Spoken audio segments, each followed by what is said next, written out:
I think the joke agreed. is that Jenica, or whatever her name is the forgettable turtle that no one knew existed. Much like how a month from this set being released, this will be the pyroclasm variant that no one remembers. Exactly. Yep, exactly. Being a mutant isn't easy. Lucky for me, I've been preparing for this my entire life. Preparing for what? Hello, friends, and welcome back to the Jank Tank, episode number 62, the moment of the year that everyone's been waiting for, the greasiest episode of 2026.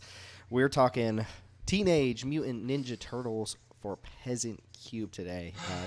How's it? It's Teenage Mutant Ninja Turtles, right? Do we get copyright struck for that? Turtle Power. Turtle Power. Yeah. I asked my Yes, girlfriend probably. if she had a Yes. bandana I could use today, and she simply said, "What do you need that for?" And I was like, "Okay, never mind. Don't worry about it." The shorthand for this, they could have just done the Little Caesars like pizza, and then that would accurately capture the vibe of the set. We could have had props for this. We definitely could have had props for this. We need to green screen at some point. And, The set does not deserve that level of effort, I would say, no. No, it shouldn't deserve that level of effort, but this is gonna be like a banger set for Peasant Cube. For one color is a banger set. Sure. There's plenty to talk about here. So surely it won't be the going best into color. this. No, absolutely not. The best color won't get the best cards from the. What are you talking about, Teld? You're so crazy. You're so silly. Long story short, TMNT, not a great set for like high power level cubes, but absolute banger for Peasant cubes. And we'll talk about the mechanics and why that is. And we kind of got this suspicion really early on that, hey, this might actually be a good Peasant cube set when they spoiled what the mechanics were going to be.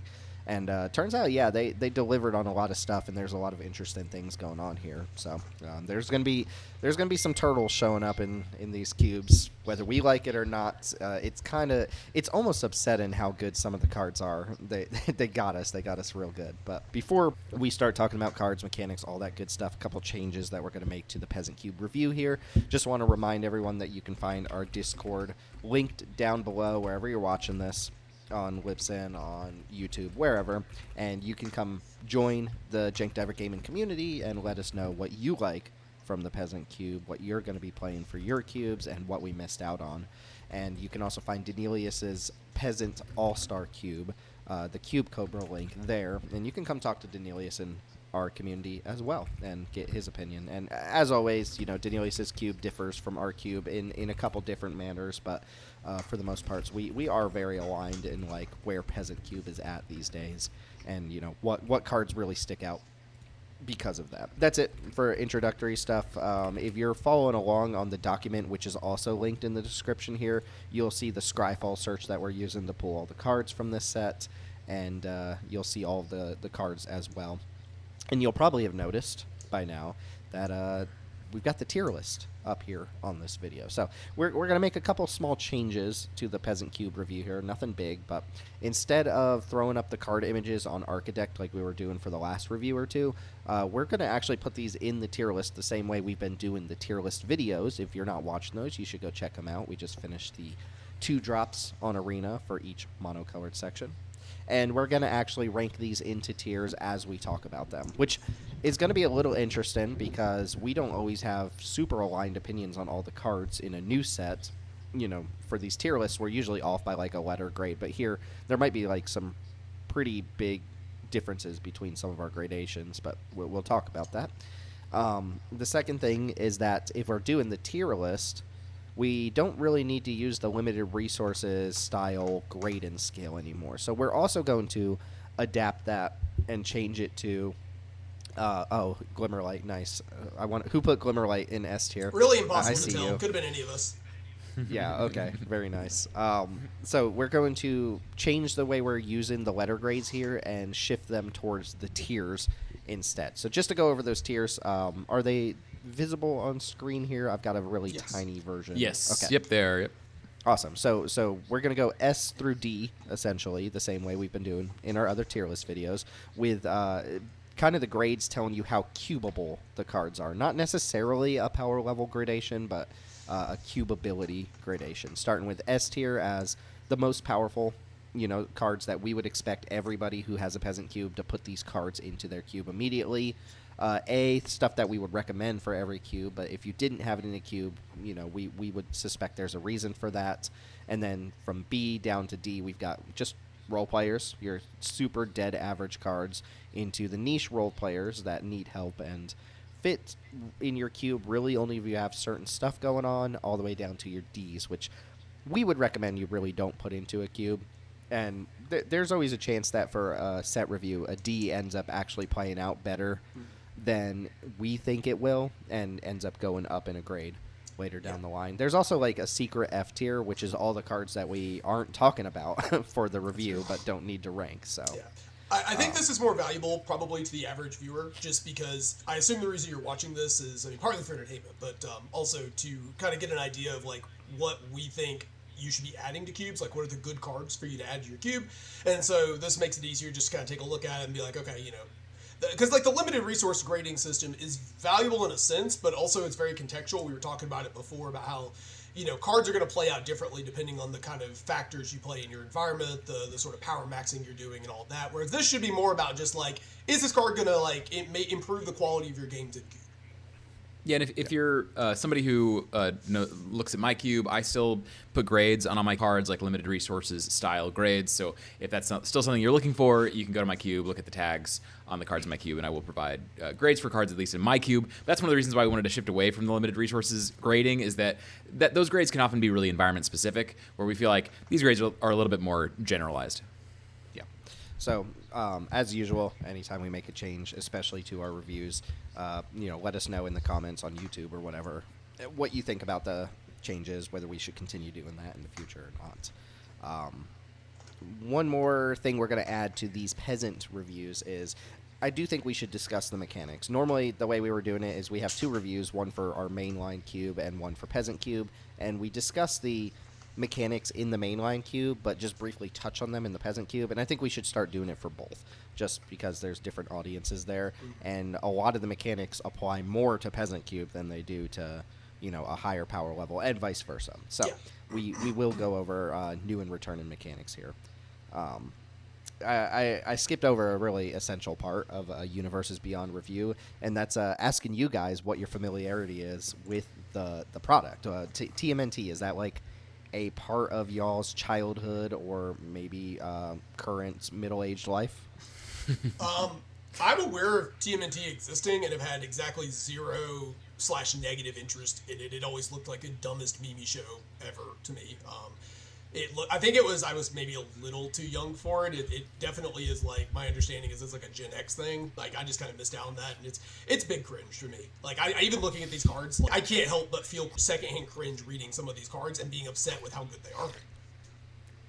I was a big fan of this when I was like 5, when it was originally on TV. I am a bit older than y'all, and I do remember when it was on TV, and it was something I watched like every week. I have not engaged with any of the outside properties, the comic books, any of the like modern stuff where they've been rehashing some of these stories, and I remember very little about TMNT. I'll say that I don't remember them being this into pizza. I mean, I remember them being into pizza, but not like this into pizza. So I'm not going to know anything about like kind of the weird side stories they're trying to tell here. I have like no real background with TMNT. I didn't even realize, because I've got friends who will bring up TMNT sometimes, and then I'll be like, yeah, I never really watched it, and they'll be like, how could you have not watched TMNT? So like maybe it's like way more popular than I think it was. I always thought it was just like Saturday morning cartoon and then you're done with it style thing, but apparently it's big enough that Magic the Gathering was like, yeah, gotta jam TMNT into this set. Now, if they want to get us on that 90s Cartoon Network Universes Beyond, slap us with some Johnny Bravo and some Dexter's Lab, Magic cards, they will get me on board with that one.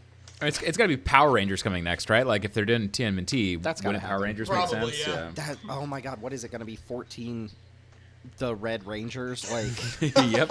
Oh my God, the teal Ranger, the magenta Ranger. This is one of my least favorite things about Universes Beyond is they have to tailor the character that already exists to certain colors, so you end up with like the Black Ranger who's actually a white card, because it's just so, it's like when the blue-red Spider-Man ends up or being a blue-white Azorius card. It just doesn't feel right.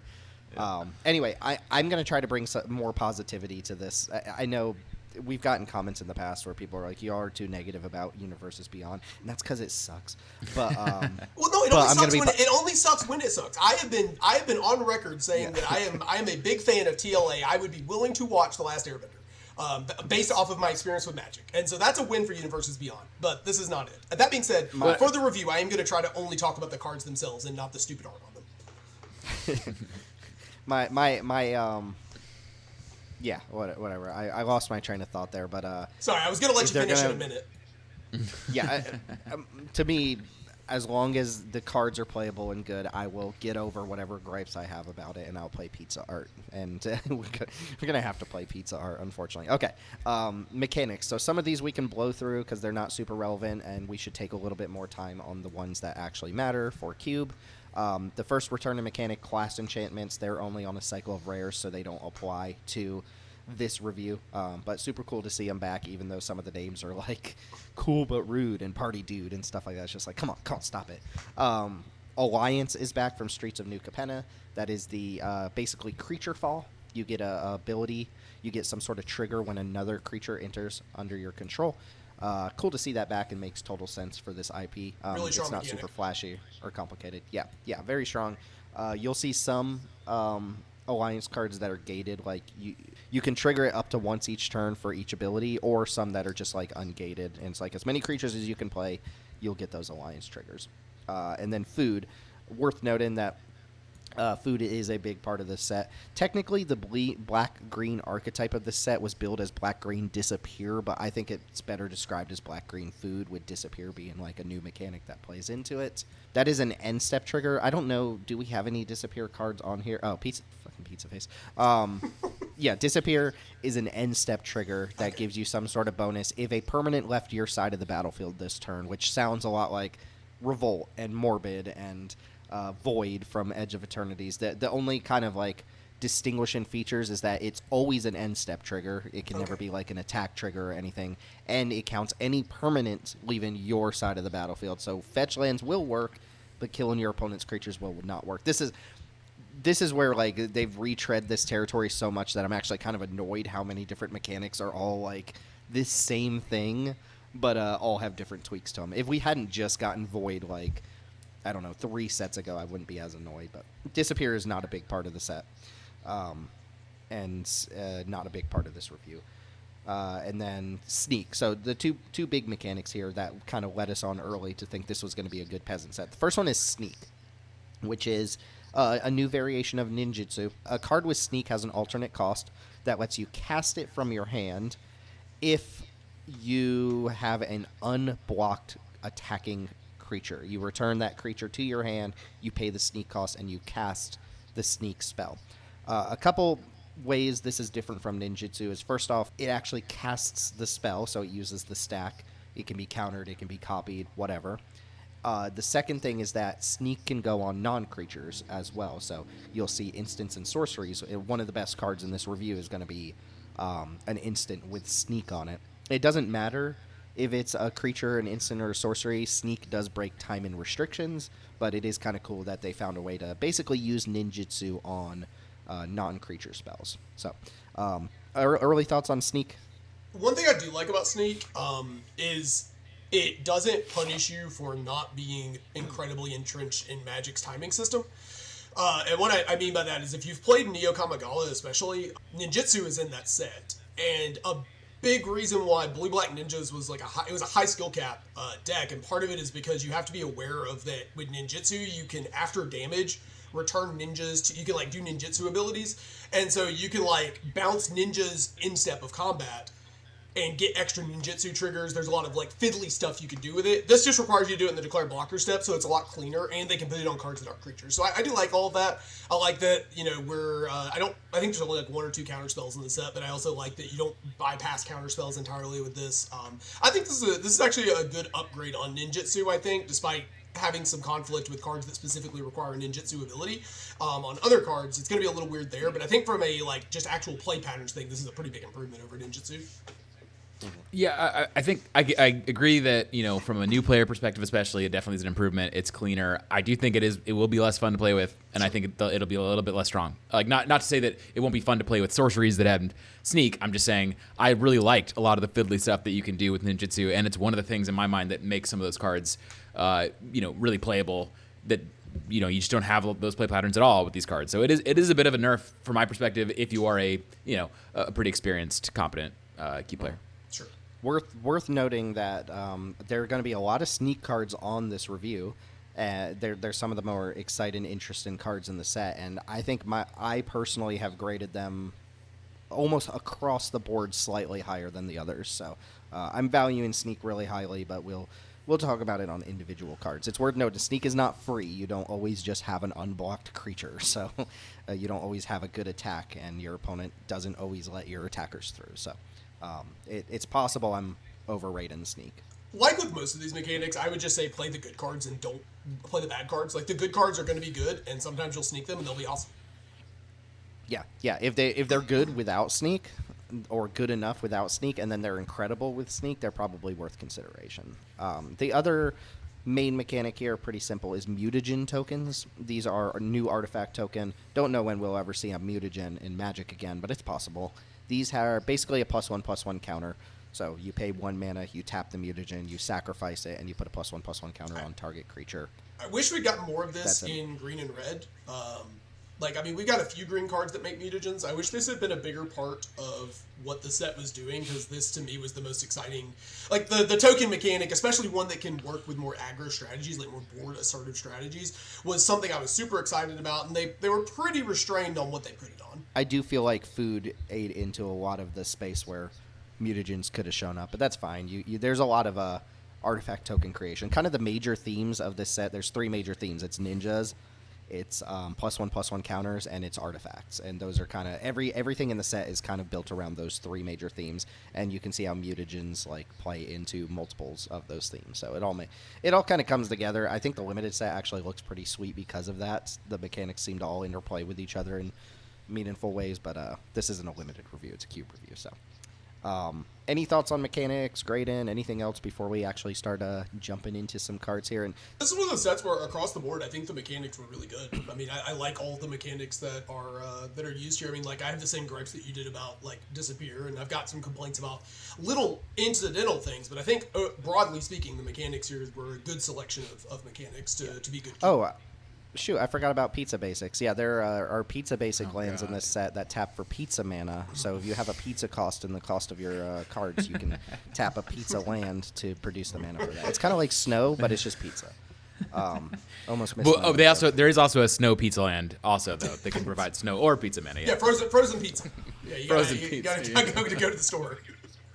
I do have to apologize for my slight sickness here. I realize I can mute Discord so that Teld and Danelius don't hear me coughing and stuff, but that's not going to mute on my actual recording. So I'm trying not to cough every 5 seconds, but we'll get it in post.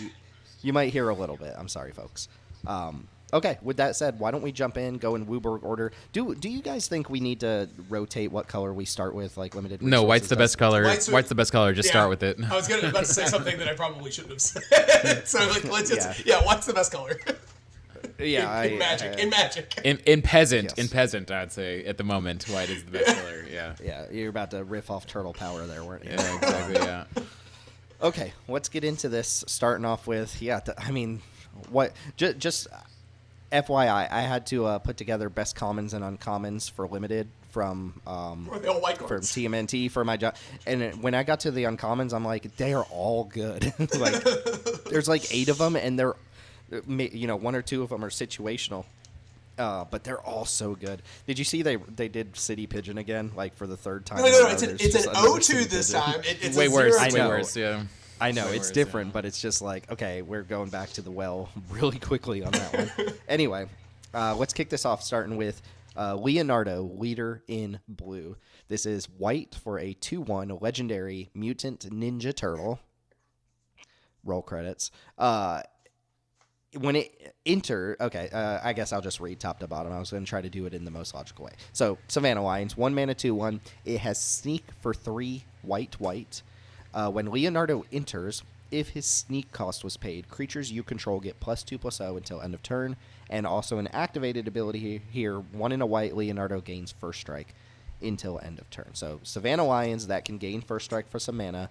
The sneak thing is really interesting because for 5 mana you bounce an attacking creature you control. So you're losing some power on board whenever you sneak something, but then Leonardo comes down, pumps itself, so it is a 4/1 for that turn, and then gives +2/+0 to all your other cards. I guess first question is, how do you feel about Savannah Lions that can gain first strike for some mana? That to me makes it a little bit better, but not like Whatever. insane, because your opponent can call your bluff and put a 1/1 in front of this, and you have to pay to, On its base, this card is not really any better than, what was the card? Was it Descendant of Storms? Descendant of Storms, yeah. The sneak here is pulling a lot of weight because these trumpet blasty kind of effects, these like board pump effects, are really good. The problem is that they typically cost you a card, and even in the best cases of something like On the Job, you still have to spend a bunch of mana on a card that you can't play early into the game. You have to already have a board, and like usually these cards end the game, so the clue that card spots you isn't even necessarily a big deal.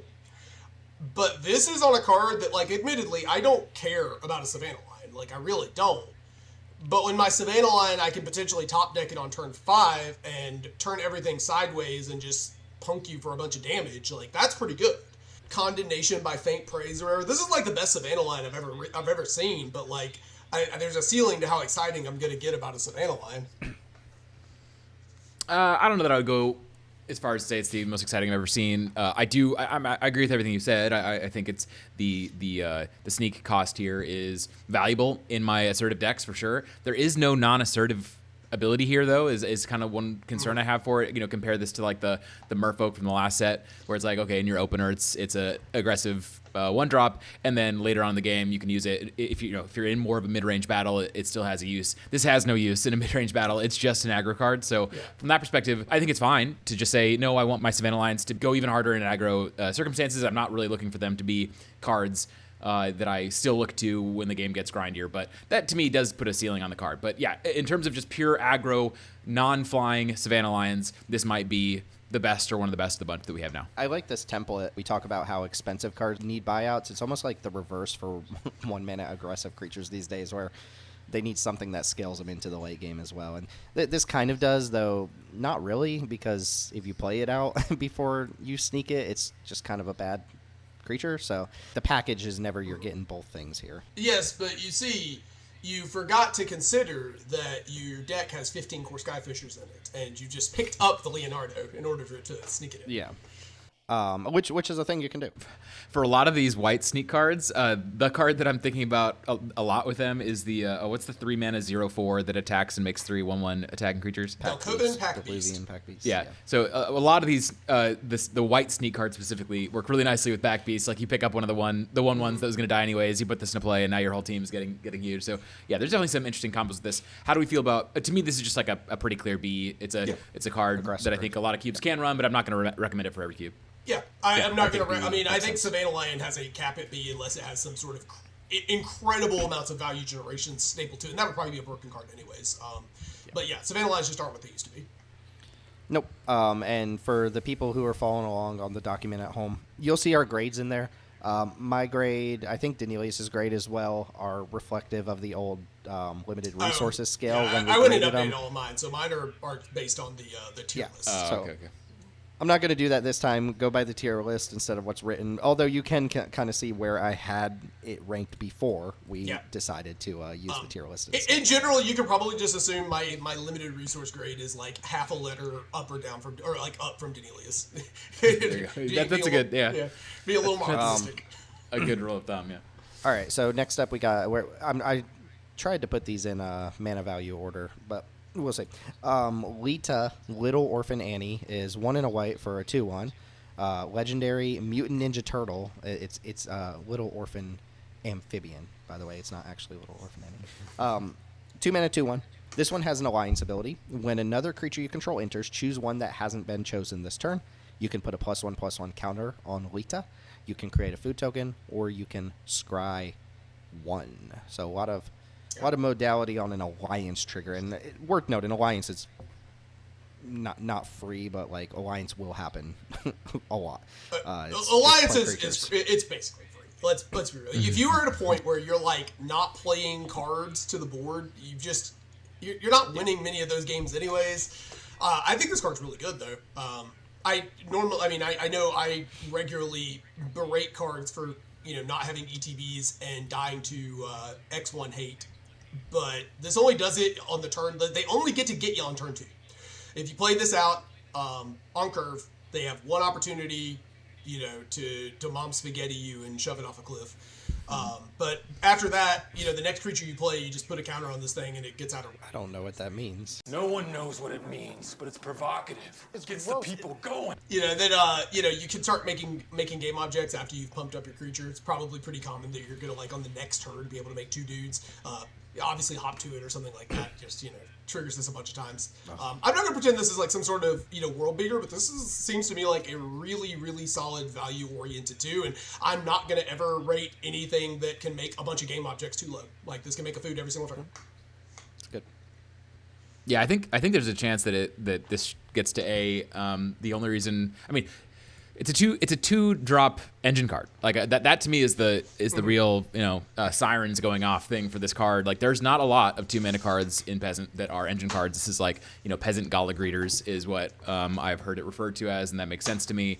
Hop to it stays winning like this. Hop to it is the card that I want with this because lead it into hop to it, and now you've added an extra food, an extra counter, and a scry to this card, which is crazy. One thing that I was thinking about, this is kind of like a Peregrine Took or a Kinekyu almost, in the sense that like it's just adding a food token to every creature that you're playing. So yeah, I definitely could see this getting up to A. The only reason to me why I wouldn't necessarily start it in A is that White's 2s are so strong that this is I think White's 2-drop slot is the most competitive slot in Peasant right now, period. Maybe you could argue like red 1-mana removal or something like that. There's a couple of other really highly competitive slots, but there's so many good White 2s. I just don't know that I can say definitely play this one over Carrot Cake or any number of other really strong 2s we have. But I can imagine it. I think this is, it's not common that we get 2-mana engine creatures, period, in Peasant. I think this is the kind of card that you just absolutely 100% have to test, if nothing else. Like, so in that sense, it is an A, because I'm going to recommend everybody put it in your Peasant cube and try it out. I kind of want to start it today. Yeah. So that's where I would like to start it. Like, this is just so unbelievably exciting in terms of what you're getting for the mana. And this is really, like I said a minute ago, like, yeah, it dies to a Playful Shove or like Life of Jashiro the turn you play it. Like, that can happen. But when you don't, it's going to be fantastic. And worth noting, Alliance can trigger on your opponent's turn if you have flash creatures, or you could crack a Carrot Cake on your opponent's turn to get your 1/1 and trigger this at instant speed, so you get extra value out of it that way as well.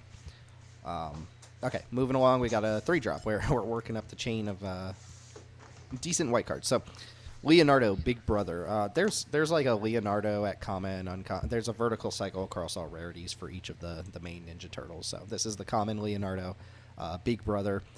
2 and a white for a 1/3 with that gets +1/+0 for each other creature you control. So that's kind of the base line creature, but also has sneak for white.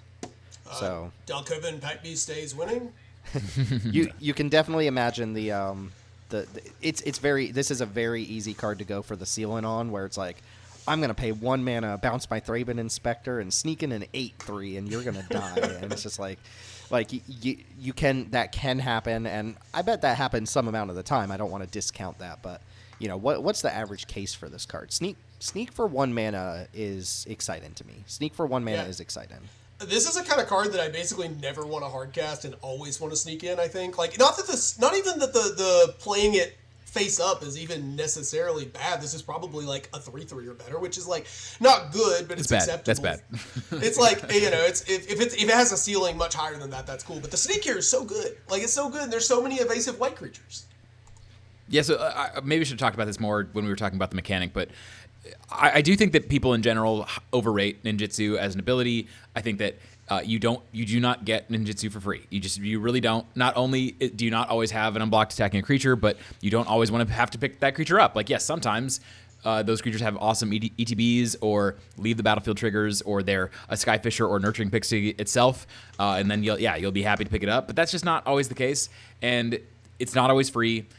So for me, I want to see the non-sneak part of the card be pretty relevant, and I'm worried that this card is totally irrelevant outside of the sneak. But the sneak, I agree, is interesting. 1 mana is the right amount of mana for this, so I might test this. This to me seems like a card that could get there, but is not at all a card that's like demanding to be played or anything. And do I really want 2 Leonardos in my Peasant cube? I'm not sure. So if I had to play one, I'd probably pick the other one. Yeah, one thing I do want to shout out about this card is this strikes me as a pretty good green-white card. And I don't want to say that because green-white tokens. I'm actually more interested in that green has a lot of ability to give this card some form of evasion. So there's like Alessios and Pross can give it flying, I believe. There's Hunter's Talent, can give it trample. You can give it Meltstrider's Resolve, so it can only be blocked by a single creature, can't be gang blocked. A lot of times in Peasant, you're playing like 1/1s and 2/2s. There's a lot of ways that can help this card like push through damage, on top of having like Selesnya is usually pretty good at making tokens. So I think as a green-white card, this is pretty interesting. Just there's and if you're running something like Fling, like I know most cubes probably aren't, but if you're running any Flings, this is the kind of card that could have a pretty cool ceiling. So I think there's some interesting stuff going on here. I do agree with you, Danelius, though. Like, what's the average use case of this card going to look like? Is this? And I think I would also ask, like, how many cheap flyers are you running in your white section? Like, if you're running a lot of we just added like Runelurker Bat, but if you're running the full gambit of like Runelurker Bat and Nurturing Pixie. And Momo. And all these other cards that you can reliably just like pick up a potentially value generating 1-drop and slip in 4 damage. That's really good. So we'll see. Yeah, looking at it now, it's really funny how similar I think this would play out to the Savannah Lions version of Leonardo, where it comes in and basically converts the rest of your board into extra power. Doing it for 1 mana is really good though. That's the big thing here. 1 mana is so few mana. We say that all the time. I like C. Like I could see the fail case of this card just not be like you don't want to cast this card, and sometimes you're gonna have to cast it. So this is a C, but we'll get tonked into our cube probably. Yeah, I think it's worth trying out for sure. Okay, I didn't grade this one. This was one of the later editions. I think it was in like the full spoiler that came out on the last day. But Koya, Death from Above, is 2 and a white for a 2/1 legendary mutant ninja bird. That's not the name of the franchise. Flying, so 3 mana 2/1 flyer. When it enters, exile up to 1 other target creature. At the beginning of your next end step, you may pay 3 and a black if you don't return the card to the battlefield under it. So you say that, but like if you have it, you'll do it. I guess maybe. Yeah, if you say so. Return that card to the battlefield. Yeah. So 3 mana 2/1 flyer that blinks one of your creatures on the end step, but for 7 mana, it basically eats one of your opponent's creatures. I don't know why you would discount that. Like that is a thing you will do if you have the mana. Because 7 mana is so many mana dogs. I'm just gonna. But you'll do it if you have it. I'm not gonna do that. I'm just gonna play some other cards. I'll do something else. Well, the other that being said, ignore it. gonna... Here's the thing. That's free upside. If you want to be 10, if you want to spend 4 mana doing that, you can do that. I'm just saying, like, I don't know why you would ignore that. It's a part of the card. I'm gonna say that because I think even if you ignore all that, I still think it's an A. I think this card's awesome. This card's so strong. Like, this is a core Skyfisher. I mean, it doesn't work on non-creature permanents. That does need to be said. It only works on creatures. However, it can flicker with your opponent's tokens. And that is a pretty good upside. Being able to just be like, all right, I'm going to come down and like kill your token because I didn't have anything good to blink. Or I can come down and blink my thing. I don't even know if this makes it in our cube simply because we've been trying to cut back on the number of these effects that we run because they're so powerful and so plentiful. But this is another banger in a long line of bangers that say, blink a creature. Yeah, I think the black is totally fake on this. My guess is that out of 100 times this getting played, maybe that gets activated 5 times, maybe. It's more than that. I really don't think of the time. 5% of the time. I really think it's that low. Yeah. I just don't think it's relevant at all. You're just going to win the game without having to do that anyway. It's not necessarily better Flicker Wisp. However, 2 white matters a lot versus 1 white for me. Yes, it's slightly smaller. That definitely matters. It can't hit non-creature permanents. That matters, but like the vast majority of the time, you're targeting creatures with Flicker Wisp, I feel like. So, yeah, I think the card's great. It's maybe worse than Flicker Wisp. Maybe you're on the same. Don't really think it matters. Awesome card. I think it's definitely worse than Flicker Wisp, but that's okay because that card is completely broken.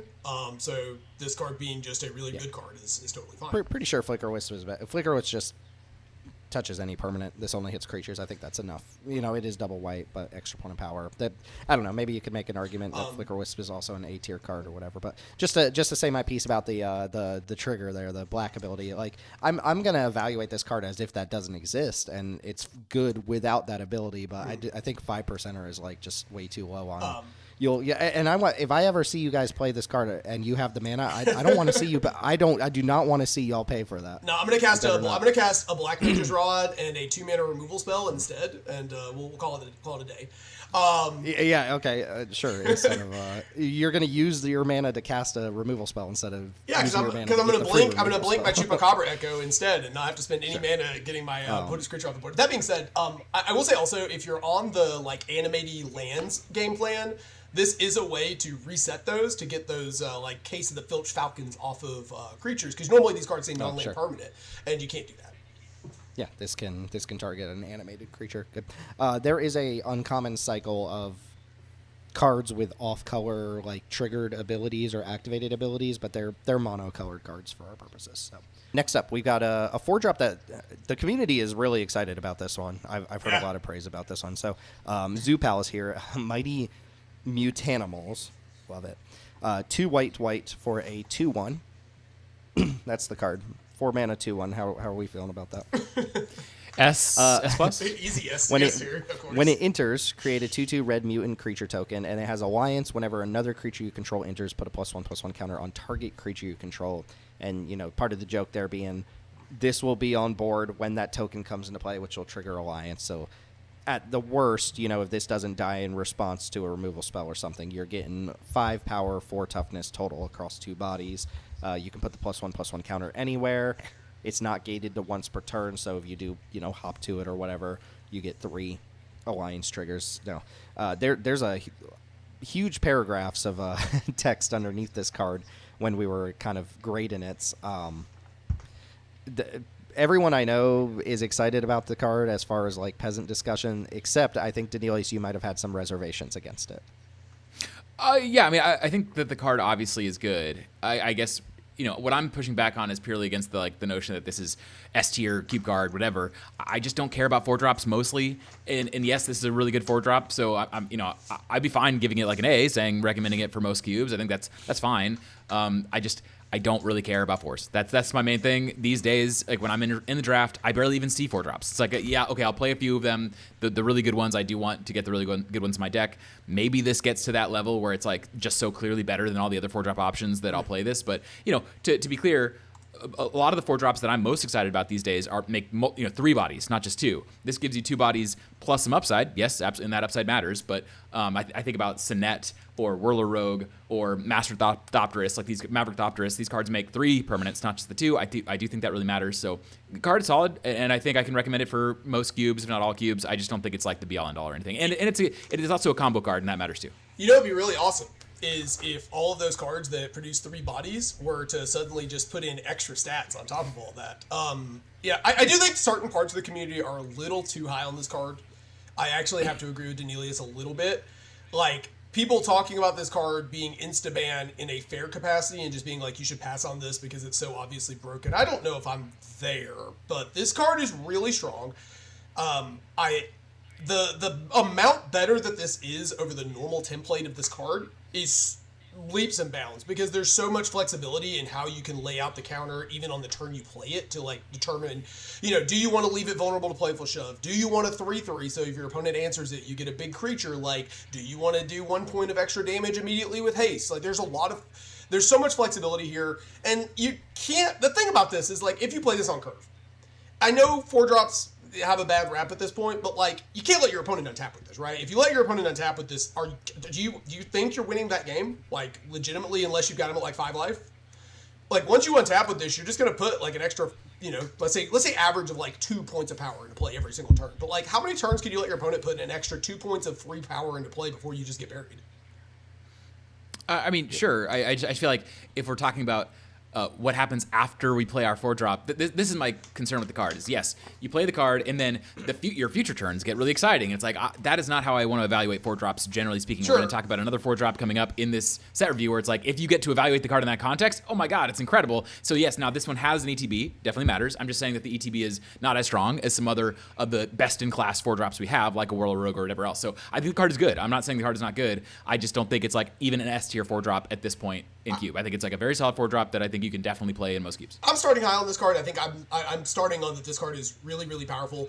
I acknowledge there will be spots where it will be awkward, but I think white decks, one of their advantages is they tend to be so good at trading resources that you're going to find yourself at parity or better a lot of times the turn you play it. So, I don't know. This is like, I mean, granted, any card that costs more than 3 mana is at a downside in Cube, but this strikes me as super powerful. I don't know if it's better than the absolute best cards in the slot. You know, stuff like Sarn and Aang are both, like, ridiculously powerful.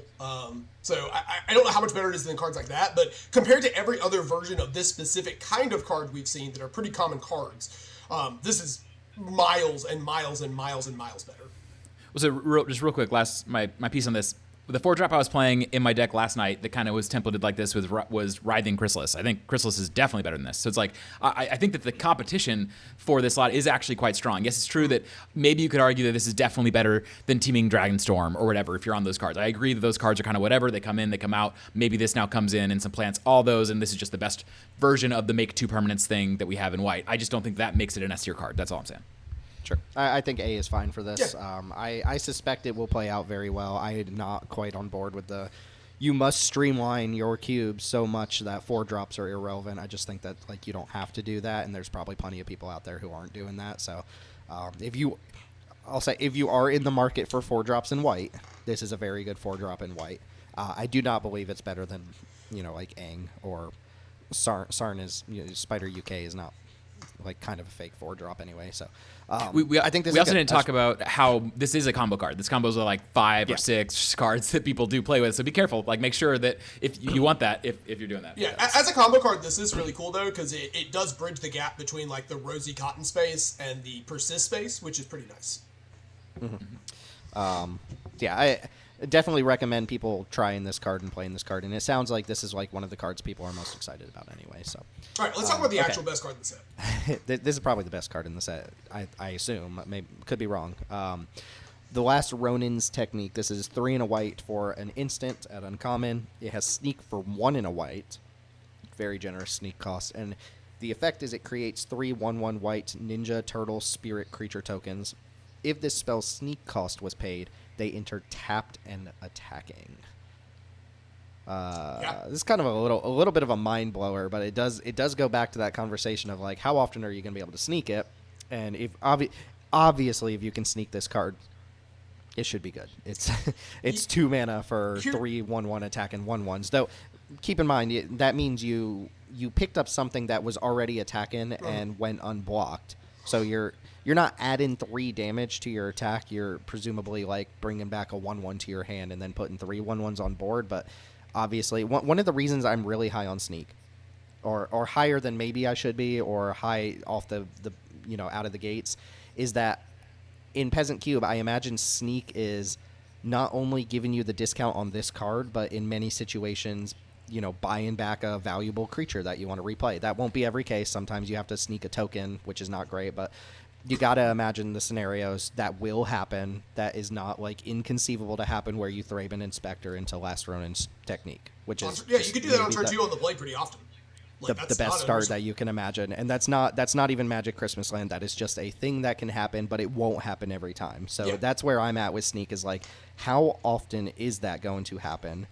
And even if I'm not buying back Thraben Inspector and I'm just buying back a vanilla that I have to replay, how good is that? And then, of course, the third layer is how good is the card if I can't sneak it? And this one is like not great, but at least you still get an instant speed 3 1/1s, which is like not the most embarrassing card you could have. Yeah, I think the design on this card is really elegant in the way that it's... Okay, I don't like how snowbally it is. I will go ahead and say that's really dumb. Like the being able to play, a Thraben Inspector or whatever on turn 1 and attack on turn 2 and put 3 dudes into play on turn 2 is like kind of crappy. But if I'm just looking at the design, when you're ahead, this card is cheap, puts more power into play, and lets you kill your opponent. But when you're behind, like, this card is not a great rate. Like, obviously, you're paying an extra mana for a hop to it that has instant speed. But one of the nice things about having instant speed is that shell game of, like, now your opponent has to be like, all right, well, what are you holding up? What are you doing? And so when they go to their combat, there's a lot of, like, stuff that they have to choose to play around. And if your opponent attacks you with, a couple of creatures and you're able to kill one and like fog some damage, this is the kind of card that could buy you enough time to like get back in a game that you're otherwise a little behind in. So I think it's like the instant speed matters here when you're behind, even if this is a card you would like to use proactively, of course. Also, like, Hop to It is such a synergy card that often makes combat way better for you. Think about like Rosie Cotton or Neighborhood Guardian or whatever, and the fact that you get to do this in combat, never mind the fact that, yeah, you're getting to put 3 objects into play off your sneak. Like, one of the reasons why, in general, I'm a little more skeptical of sneak than others is you pick up one of your things in play and you put like one thing into play and they go, okay, I kill your thing, and now you're just so far, you've done nothing. You've got nowhere ahead. You spent mana for no use whatsoever. You put 3 permanents into play when you sneak this out. This is not like other sneak cards. Like, one of the ninjutsu cards that I had in my head when I was looking at all these sneak cards was the Moon Circuit Hacker from Neo, which overall I never ended up really liking much because you really needed the sneak to make it work. And then even when you made it work, it was like 2 mana 2/1 draw card, which is a solid card, but we already have that mostly in the white 2-drop artifact that already does that. There is no way to get 3 objects into play for 2 mana. That is not a thing that we really get very easily. And again, these also are all dealing damage. They come into play, and then they trigger your Guardian or whatever. So this card to me just seems, this card seems crazy. This card seems nuts to me, and I think might end up just being one of the best cards in Cube, period. Now, if you're in a white deck that can't attack, I don't want to be casting. I never want to be spending 4 mana on this. You're right that's not necessarily embarrassing. That it's not the end of the world, but I'm going to work really hard to just always spend 2 mana on this card. Yeah. We want to be. But that encourages you to do what you should be doing in Cube anyways, which is attacking your opponent. Like, if you're trying to not kill your opponent in Cube, you've drafted incorrectly. Yeah, I agree with that. I'm evaluating a lot of these sneak cards as though you're going to be able to sneak them majority of the time. And the ones that I'm going to advocate for later, like this, I think, they're not good cards if you have to full cast them, but they're still cards. And this is still a card. Like, you will find a use for 3/1/1s at instant speed, if it comes down to that. If this was literally just sneak and that's the whole card, I would be down on a lot of these sneak cards, but they have bad buyouts, so to speak, and I would rather have the bad buyout than like nothing at all, sneak or bust. So, and then the sneak is super, super high on a lot of these. So, again, I'm evaluating these as though some amount of the time you're even getting an extra card's worth of value from the thing that you're bouncing back to your hand, which is not always going to be the case, but will be the case some amount of the time. So, that's partially why I'm so high on all these sneak cards. But yeah, this is S tier, best card in the set. This one, just a quick touch on Dimensional Exile. This is 1 and a white for an aura that enchants a basic land you control, and when it enters, you exile an opponent's creature until this aura leaves the battlefield. So this is ossification without the Planeswalker text, and it just goes on here wherever ossification is. If you want an extra ossification, go for it. Just like 2 mana clean removal spell is like a B tier card. So. I do want to shout out specifically for Arena. We are currently on Journey to Nowhere, and I'm very glad this card got printed because it removes the like fringe case of instant speed, holding control, and blinking a Journey to Nowhere with like a Sunpearl Kieran. And like that's a cool thing to do.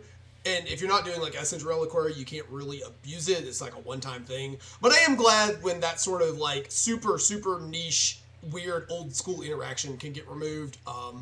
Just, as a matter of, like, making a Cube slightly more accessible. Sure. I kind of like the the Journey to Nowhere stuff, so... okay, that moves us into blue. A lot of good cards in white there. I mean, just look at the list. It's 3 A's and an S already, so... Surely the rest of these cards will be this good, right? Blue's going to be a little bit scrappier here, so... first card up, Fugitive Droid. This is blue mana for a 1/1 artifact creature. It's a robot scientist. It can't be blocked if an artifact entered the battlefield under your control this turn, and you can pay blue and sacrifice it to counter target spell that targets an artifact or creature you control. So kind of like a Siren Storm Tamer, artifactized, sometimes chips in damage. It should chip in damage most of the time. If you're playing this, I assume you're running some sort of like blue artifact theme in your cube, and this should be unblockable a decent amount of the time. Yeah, I put this on here. I like Storm Tamer a fair amount. I don't think it matters a ton. This is an artifact. We've talked a lot about blue artifact, the blue artifact section being lighter than you might think, given how many cards that they printed that synergize with artifacts for blue. So, I can imagine running this. This wears a Zoetic Glyph pretty well.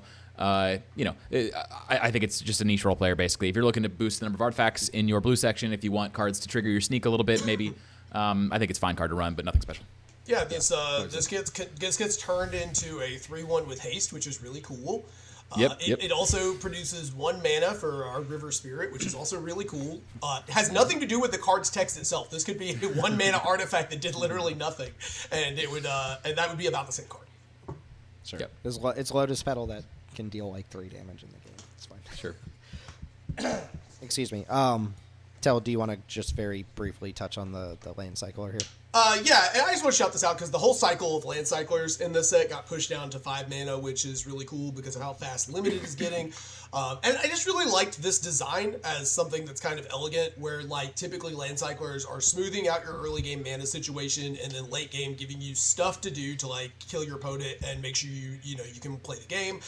We saw it with like the Zealot in the last set that like impulse draws. That was pretty good. I don't think this one's as good, but I did like the design of like, it's got a reasonably big butt to block the turn you play it. It like loots and then make sure that if you're flooding out a little bit, you stop flooding and then can turn around and like start chipping away at your opponent's life. This card's not good, but I like the design and the template and the direction they're headed. That's all I want to say on it.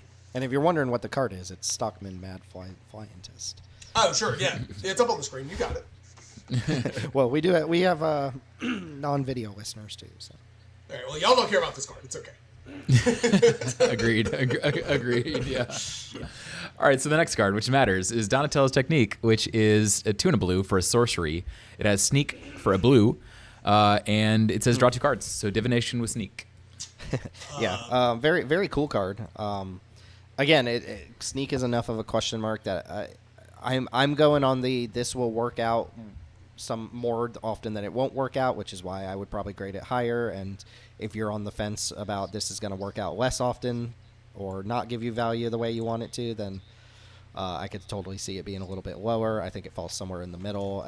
And part of the reason this can't get up to like S tier or anything like that is the card draw from last year. No, I'm not buying that this card's not very good. This is, again, if you get first off, and again, like, laugh all you want, if you have to cast this for 3 mana, you're embarrassed. This is awful. No, it's not embarrassing. That's my point about these cards. If you have to cast this for 3 mana, you'll do it, and it'll have an effect on the game that matters. Like, it's not. It will give your opponent an opportunity to attack you for a bunch of free damage since you didn't play to the board at all.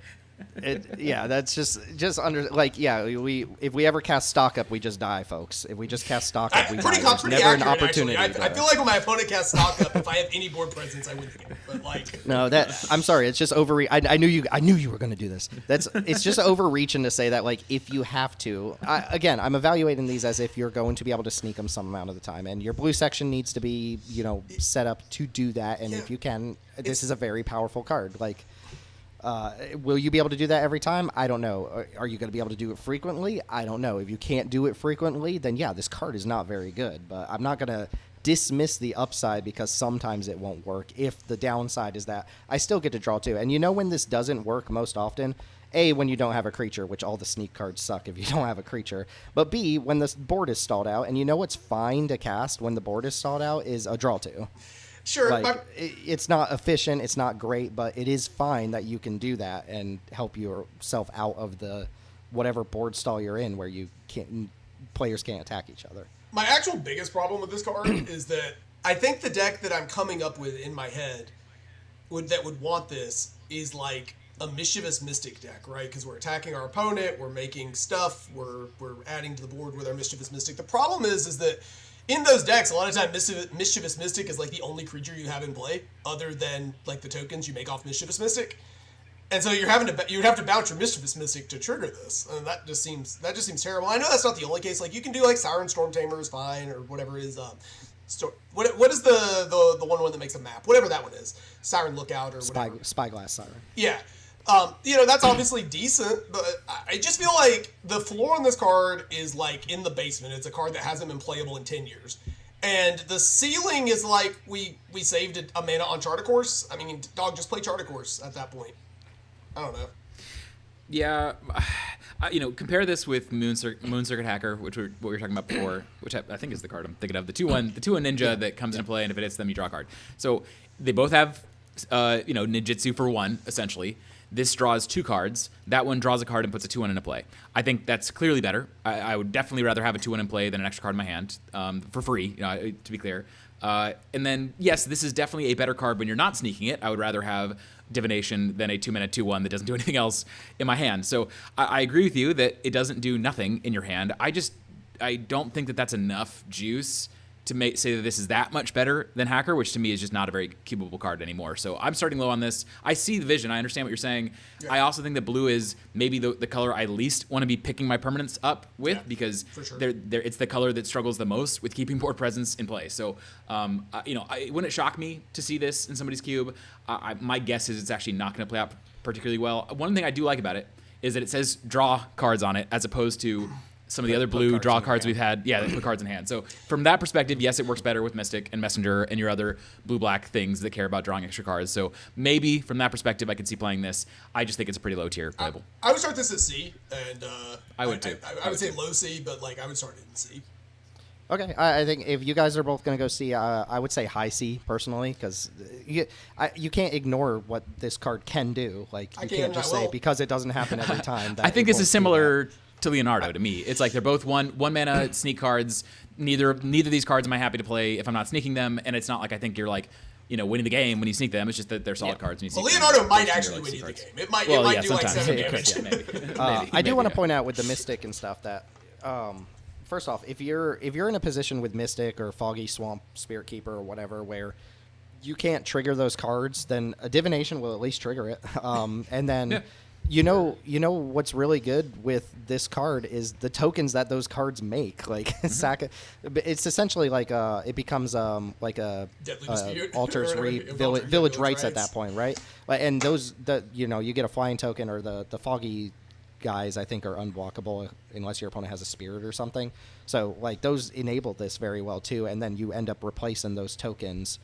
You're using board presence to do that, but I do think this card obviously isn't good if you're bouncing the Mischievous Mystic back to your hand, but it works well with the Mischievous Mystic. So I think it plays well enough with those cards.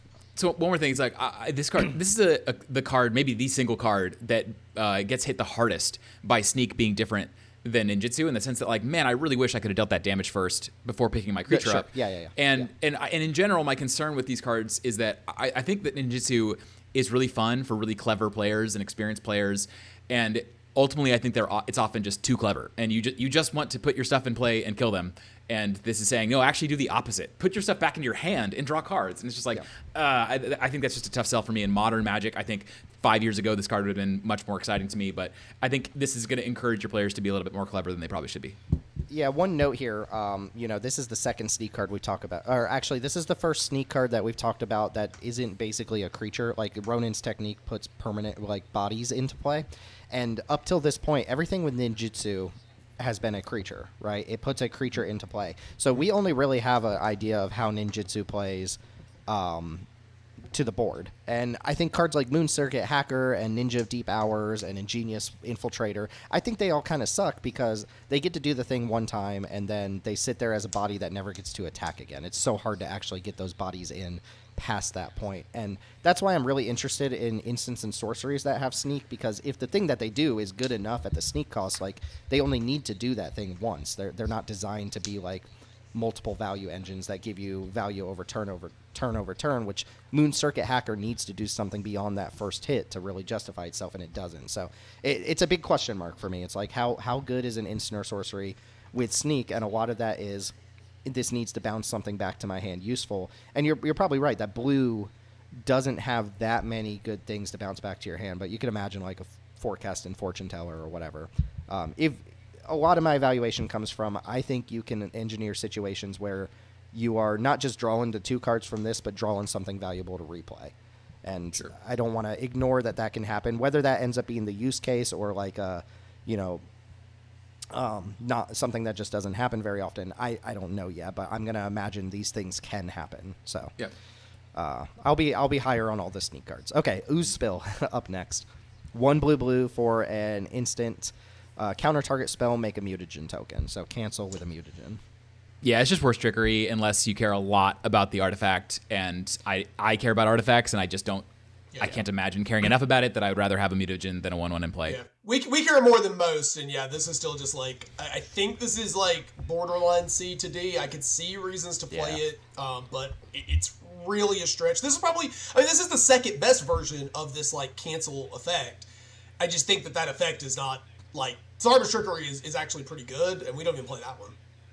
Yeah, and do decks that want cancels want the +1 counter from a mutagen? Like not really. So no, you just it might as well be a scrap token or whatever. It's like I think that's mostly what's going on there. So we look at where all the blue cards are positioned versus where all the white cards are positioned, and that moves us into black, which black didn't get a lot here. Black, to be fair, black I think actually has a lot of really cool designs that aren't really like cubable. But black also has a lot of good cards from other sets, unlike a certain color. Yeah, that's true. Yeah. Okay, Shredder's Technique. This is a first black card, 2 and a black for a sorcery. Destroy target creature or enchantment. If an enchantment was destroyed this way, you lose 2 life.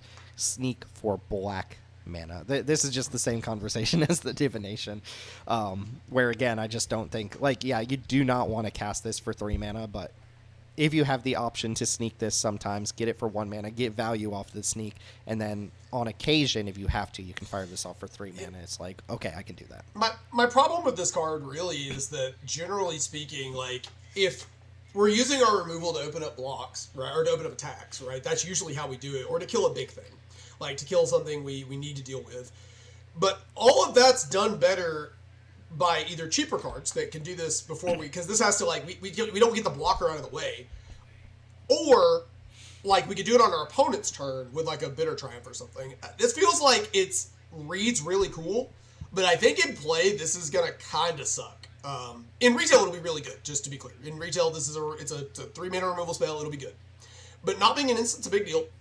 And, like, the sneak here is kind of fake, right? Unless we have an evasive creature and they've played their big dude or whatever. But, like, for what you usually use removal for, this is kind of fake.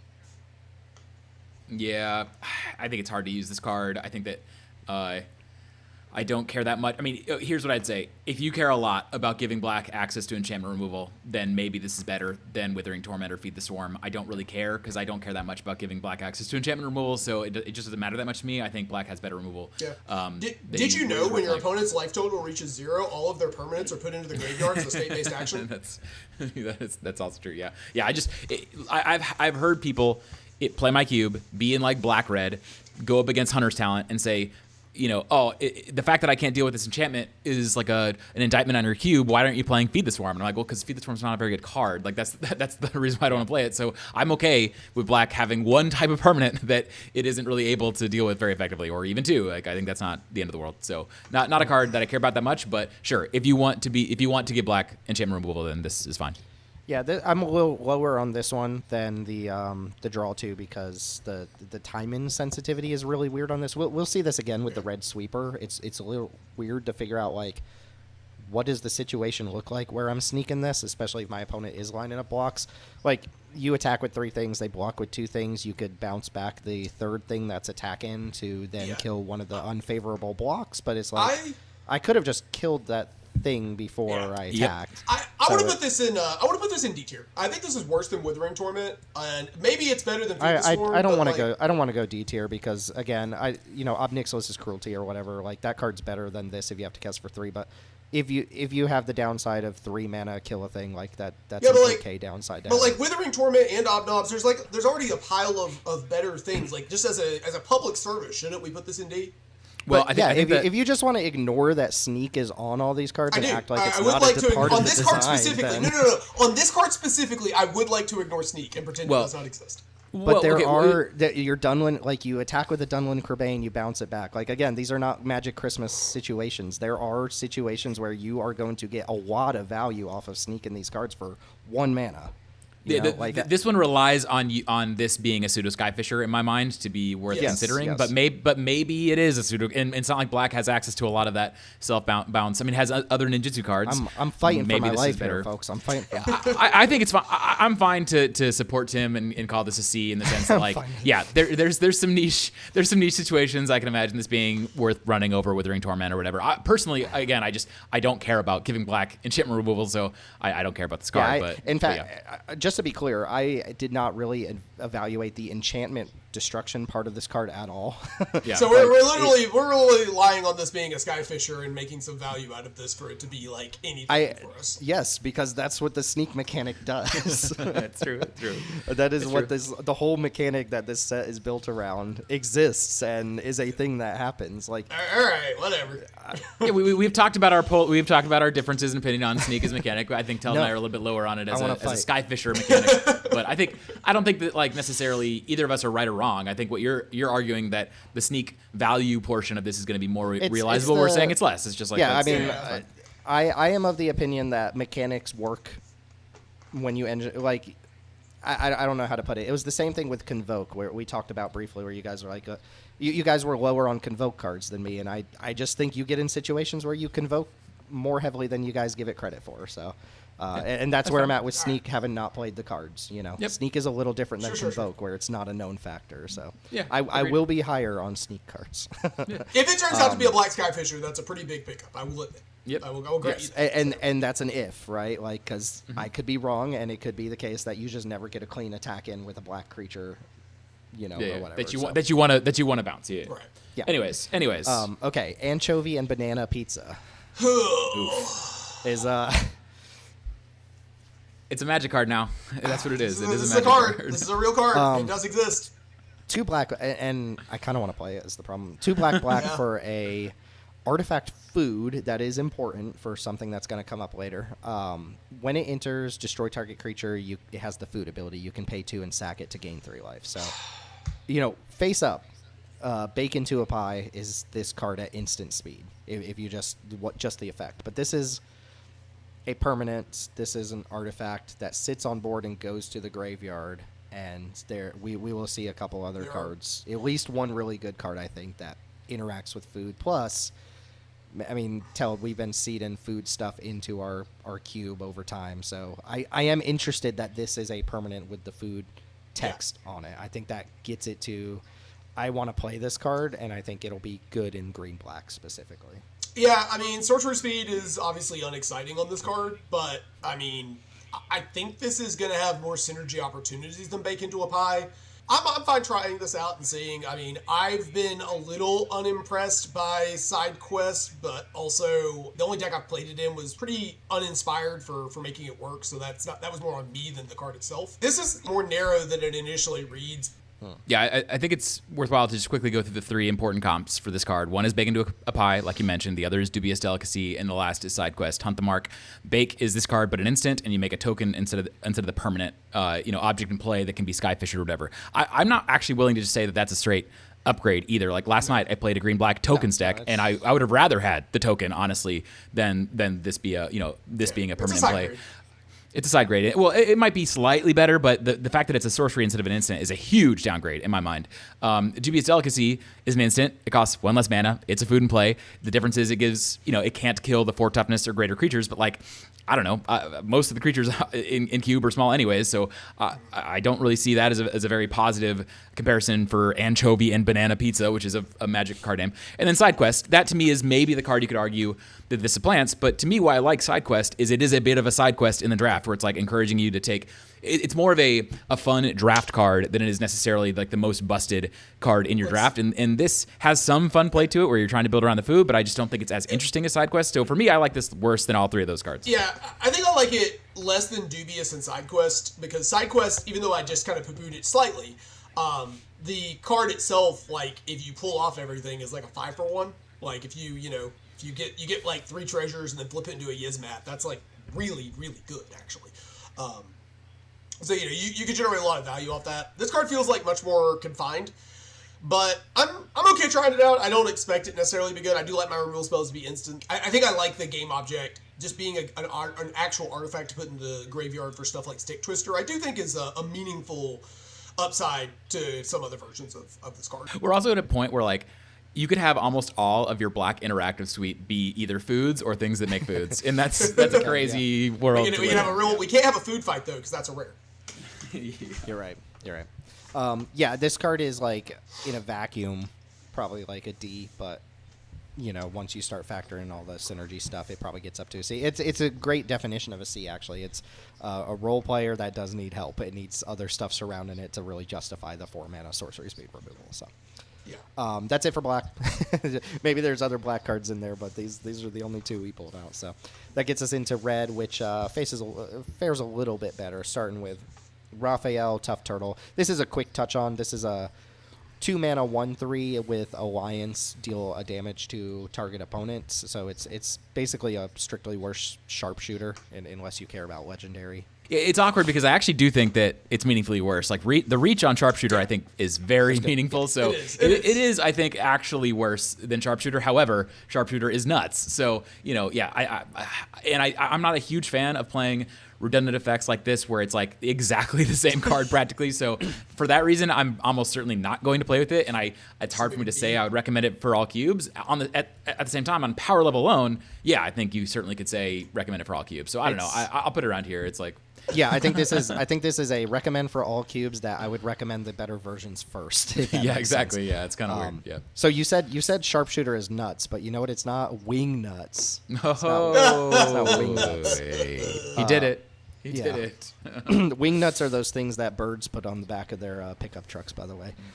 Wing nut bat on the belfry is 1 in a red. Sorry, 1 in a red for a 1/2 legendary bat mutant. Alliance. Whenever another creature you control enters, Wingnut gains your choice of flying, menace, or haste. And whenever Wingnut attacks, each other attacking creature gets +1/+0 until end of turn.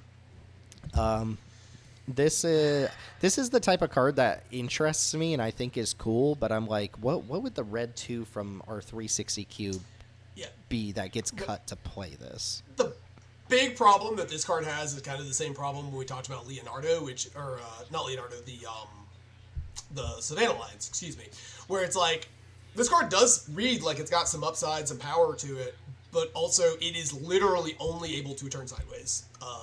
It is not going to do anything if your deck is not 100% committed to playing creatures and attacking with them, which is not necessarily a problem, but yeah, it's a 1/2, doesn't pump itself, which is kind of sketchy. It does. One thing I do like about it, if I'm going to give the card some props, you can draw it in the mid game, and like you can play Wingnut, you can like play Rally at the Hornberg or something, and then like give it haste and flying until end of turn and attack with it. Like if you play a couple of creatures on the turn you play it, like be able to give this haste and flying is cool. Flying and menace is cool. I just feel like the output on this card is not quite good enough because you could just be playing. Lava Surfer or whatever it's called. Reckless Pyre Surfer. Yeah. The power output on Pyre Surfer seems a lot higher in the sense that you can like get 2 land drops in a turn, and now your team's getting +2/+0. Pyre Surfer has haste naturally. This is more of a like, okay, this is going to get to attack for 2 turns or 3 turns because it's going to be getting flying. I don't know how much that matters to me, given the fact that it's just a much worse card on two. So I think this is overall just a worse Pyre Surfer for Peasant. That being said, maybe you want 2. I could see you wanting 2 Battlecry 2-drops in red. For me personally, that's not something I'm looking for. So I would view that as like a C in the sense that it might be now the second best 2-drop team pumping thing in red. We've talked before about red not getting a lot of actual team pump. It gets stuff like, this Leonardo or the real version of Leonardo. Whatever that's called. But, you get things that deal damage directly for, things entering play, but there's not a lot of ways to pump your team in red. So, this might be one of the better ones. I could see you playing it, but I don't think it matters that much. Yeah. Also, you can imagine the situations where you just don't have a creature. You can't trigger Alliance. I do think the Alliance, like, quote-unquote, Alliance deck in the limited format looks really, really fun and supported. There's some cool things going on with that. But okay, pizza time. Red pizza. Spicy oatmeal pizza. Sounds a lot better than, anchovy and banana or whatever. 2 in a red for an artifact food. When it enters, it deals 4 damage to any target and 3 damage to you, and it has the food ability, sacrifice it, gain 3 life for 2 mana. Man, this is another one where it's like, on rate, this card is like so, maybe not clearly worse, but like clearly worse to me than like other removal options, but you gotta factor in all the synergy stuff going on. The food specifically is not like a red thing, but I don't know, are you splashing this in like your green-black deck to get food? Maybe. I don't know. I don't think this is a good standalone card, but probably gets there on synergy with other artifact-related cards. I'm really hesitant of removal spell that I can't cast sometimes. Yeah, I will say, we've talked recently about how, like, when you get to 4 damage to face, that is getting to the point of being a legitimately lot of damage to, like, threaten your opponent. The fact that this can go face does make it pretty different than a lot of other versions of this card. Because I think there was the one from Aether Drift, you could technically do 4 to the face if you got to, like, max speed or whatever, right? Like, you could, I think that was what that card did. But 2 to the face, yeah. Oh, 2 to face, sure. That's somehow worse. 4 is 2 is less than 4. It is. But I don't know. Like, I guess the joke here is like with the trigger on the stack. If you're below 3 life, or you could just like sack the food and gain 3 life, but that's really dumb. Then you're paying 5 mana for this. Yeah, I don't know. I don't know how to feel about this one. It's like it's no improvised club, but I do like when cards go 4 to the face. I have enjoyed those cards. Yeah, if you take off the deal 3 damage to you from this, then I would put it in as like an A. And awesome. the difference between that card and what this is, I think, is like 3 grade levels. I think it's a D. I think dealing 3 to your own face is totally unacceptable, honestly. Like, the more I've thought about this, it's just like, I'm not willing to do that, I don't think. And so, yes, I see the vision in the sense that if you want to have more food in your cube, if you like, I like that this is an artifact over an enchantment. A comparison to this card is Outpace Oblivion, but Outpace Oblivion deals them damage, in addition to the damage that it's dealing to a creature, whereas this is dealing you damage. It's like, I just think that's kind of unacceptable. So maybe very low, bottom of C, in the sense that, yes, there's a lot of synergy potential here, possibly, but I think you're doing your drafters a disservice if you put this in the cube, because they're going to play it, and then it's going to kill them, and they're going to be like, they're not going to realize even why they died, and it's like, well, you died because you started with 17 life. I think that's a really difficult pill to swallow. But Danelius, it gains back the life. Hey, deals to you. Yeah, that's true, I guess. Yeah, sure. Red life gain card. Yeah, I could totally see D. There are probably enough synergies in a lot of cubes that can pull it up to C, but clearly as a standalone card, this is outclassed by so much other removal that I'm willing to just say D. Sure. Kind of want to try it though. Jenika's technique, the hidden 5th turtle that nobody knew about until this set came out.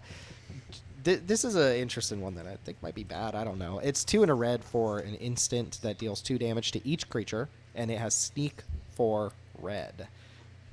So this is an interesting one because, unlike the other sneak cards I was advocating for, I'm like, what does the deck look like where you're getting in the situation where you can sneak this and want to sneak it? Well, I assume the joke here is we're probably trying to board wipe our opponent, and we're gonna lose all of our creatures anyway, so we just alpha strike, and then hopefully one gets through. And then you pick up a creature that you can redeploy. That way you don't lose your whole board. You get a little bit of a mana discount.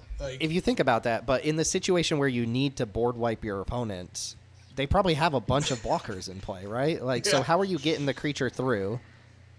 I feel like there must be something I'm missing on this card, because I've been really racking my brain trying to imagine the board state where it's like, yeah, I did it, and I don't know what that is. I don't know what deck wants this. What you want to do, I imagine, best case scenario is your opponent's on, let's just say your opponent's on a bunch of 2/2s, you're on a bunch of 2/2s. You want to do what Teld said, and you want to have one more attacker than they have blocker, and have your unblocked creature be something valuable to put back in your hand that would have died to the board wipe, but now it dodges the board wipe and you kill everything else. Or I could see a very minor case for this is a way to clear slightly larger creatures off the board, because you alpha strike into them and then you return a block creature and you're dealing 2 extra damage. But you could have already done that with a fire magic or something. So I don't know what the benefit of this card is, and it seems really hard to engineer situations where this is a positive effect for you. If this said 1 mana, pick a creature up, deal 2 damage to each creature, I think that card would actually be busted. I think that would be really, really good. How are you getting that creature through in this scenario where you need to kill your opponent's board? It means basically purely flyers, so it's like a Jeskai card, but I don't know.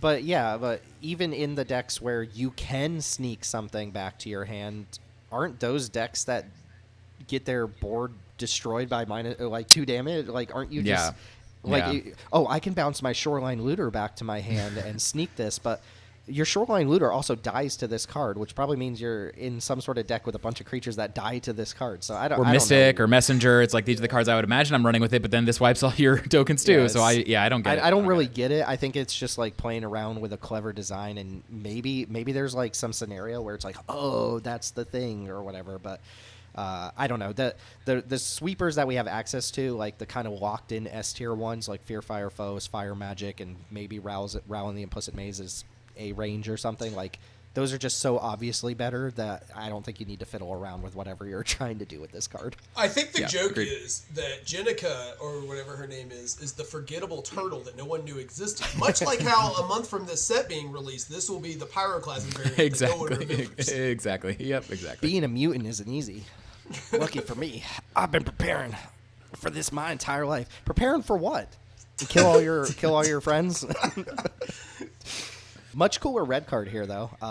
Mouser Foundry. I guess Mousers are these little, like, metalhead robots or something. 1 in a red for an artifact. When it enters or leaves the battlefield, you make a 1/1 colorless robot artifact creature token. For 5 mana, 4 in a red, you can sacrifice this artifact to deal 3 damage to target creature. This card's awesome. I do like this card quite a bit. Best card in the best card in the draft? S, right? Is it S? I don't know about S. Clear S? I can control it. The cards just put themselves in the tiers, and this one. Well, then what are we S. here for? I will take this card as though it's an S, but I think it's closer to A. Yeah, I think this card's an A, this card's awesome. This card's great. Yeah. Yeah. It's carrot cake. It's Red's carrot cake. It slices the dice. It's incredible. Yeah.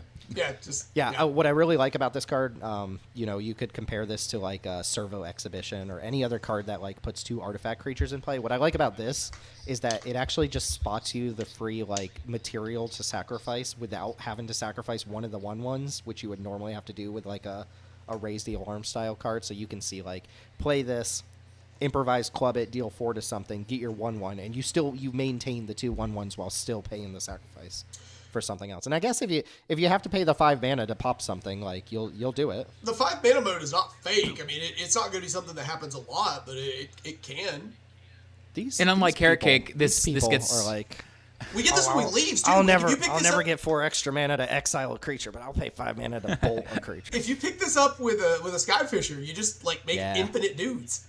It's got the cryogen relic text of when it leaves the battlefield instead of when it goes to a graveyard, which is great text to have.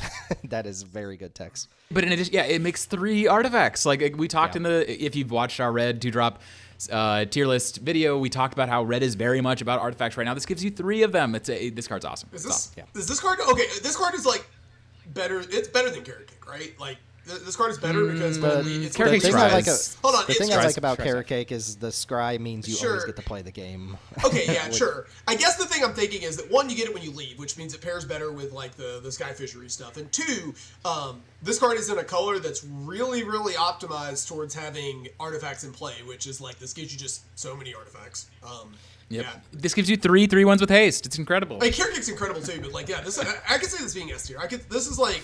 Probably the second best card. 3/1s with haste, Yeah, this is. I don't know. I was like, what is he talking about? This is sweet. This is sweet. Okay, green. Green's got a little bit more to talk about here. Starting off with Courier of Comestibles. This is 1 in a green. It's pizza delivery guy basically. 1 in a green for a 1/2 human citizen at uncommon. When it enters, you may search your library for a food card, reveal it, put it into your hand, and shuffle. If you don't put a card into your hand this way, you make a food token. I came up on this a little bit after the full spoiler because I think some of the other food cards are really interesting, and I kind of want to play it for that food package. It goes and gets Pizza Man or Pizza Face or whatever, so that's kind of cool. It goes and gets the black removal spell. I like the design of this card. This is a unique card. We don't have a card like this in the card Tutor's Tough Cookie, dog.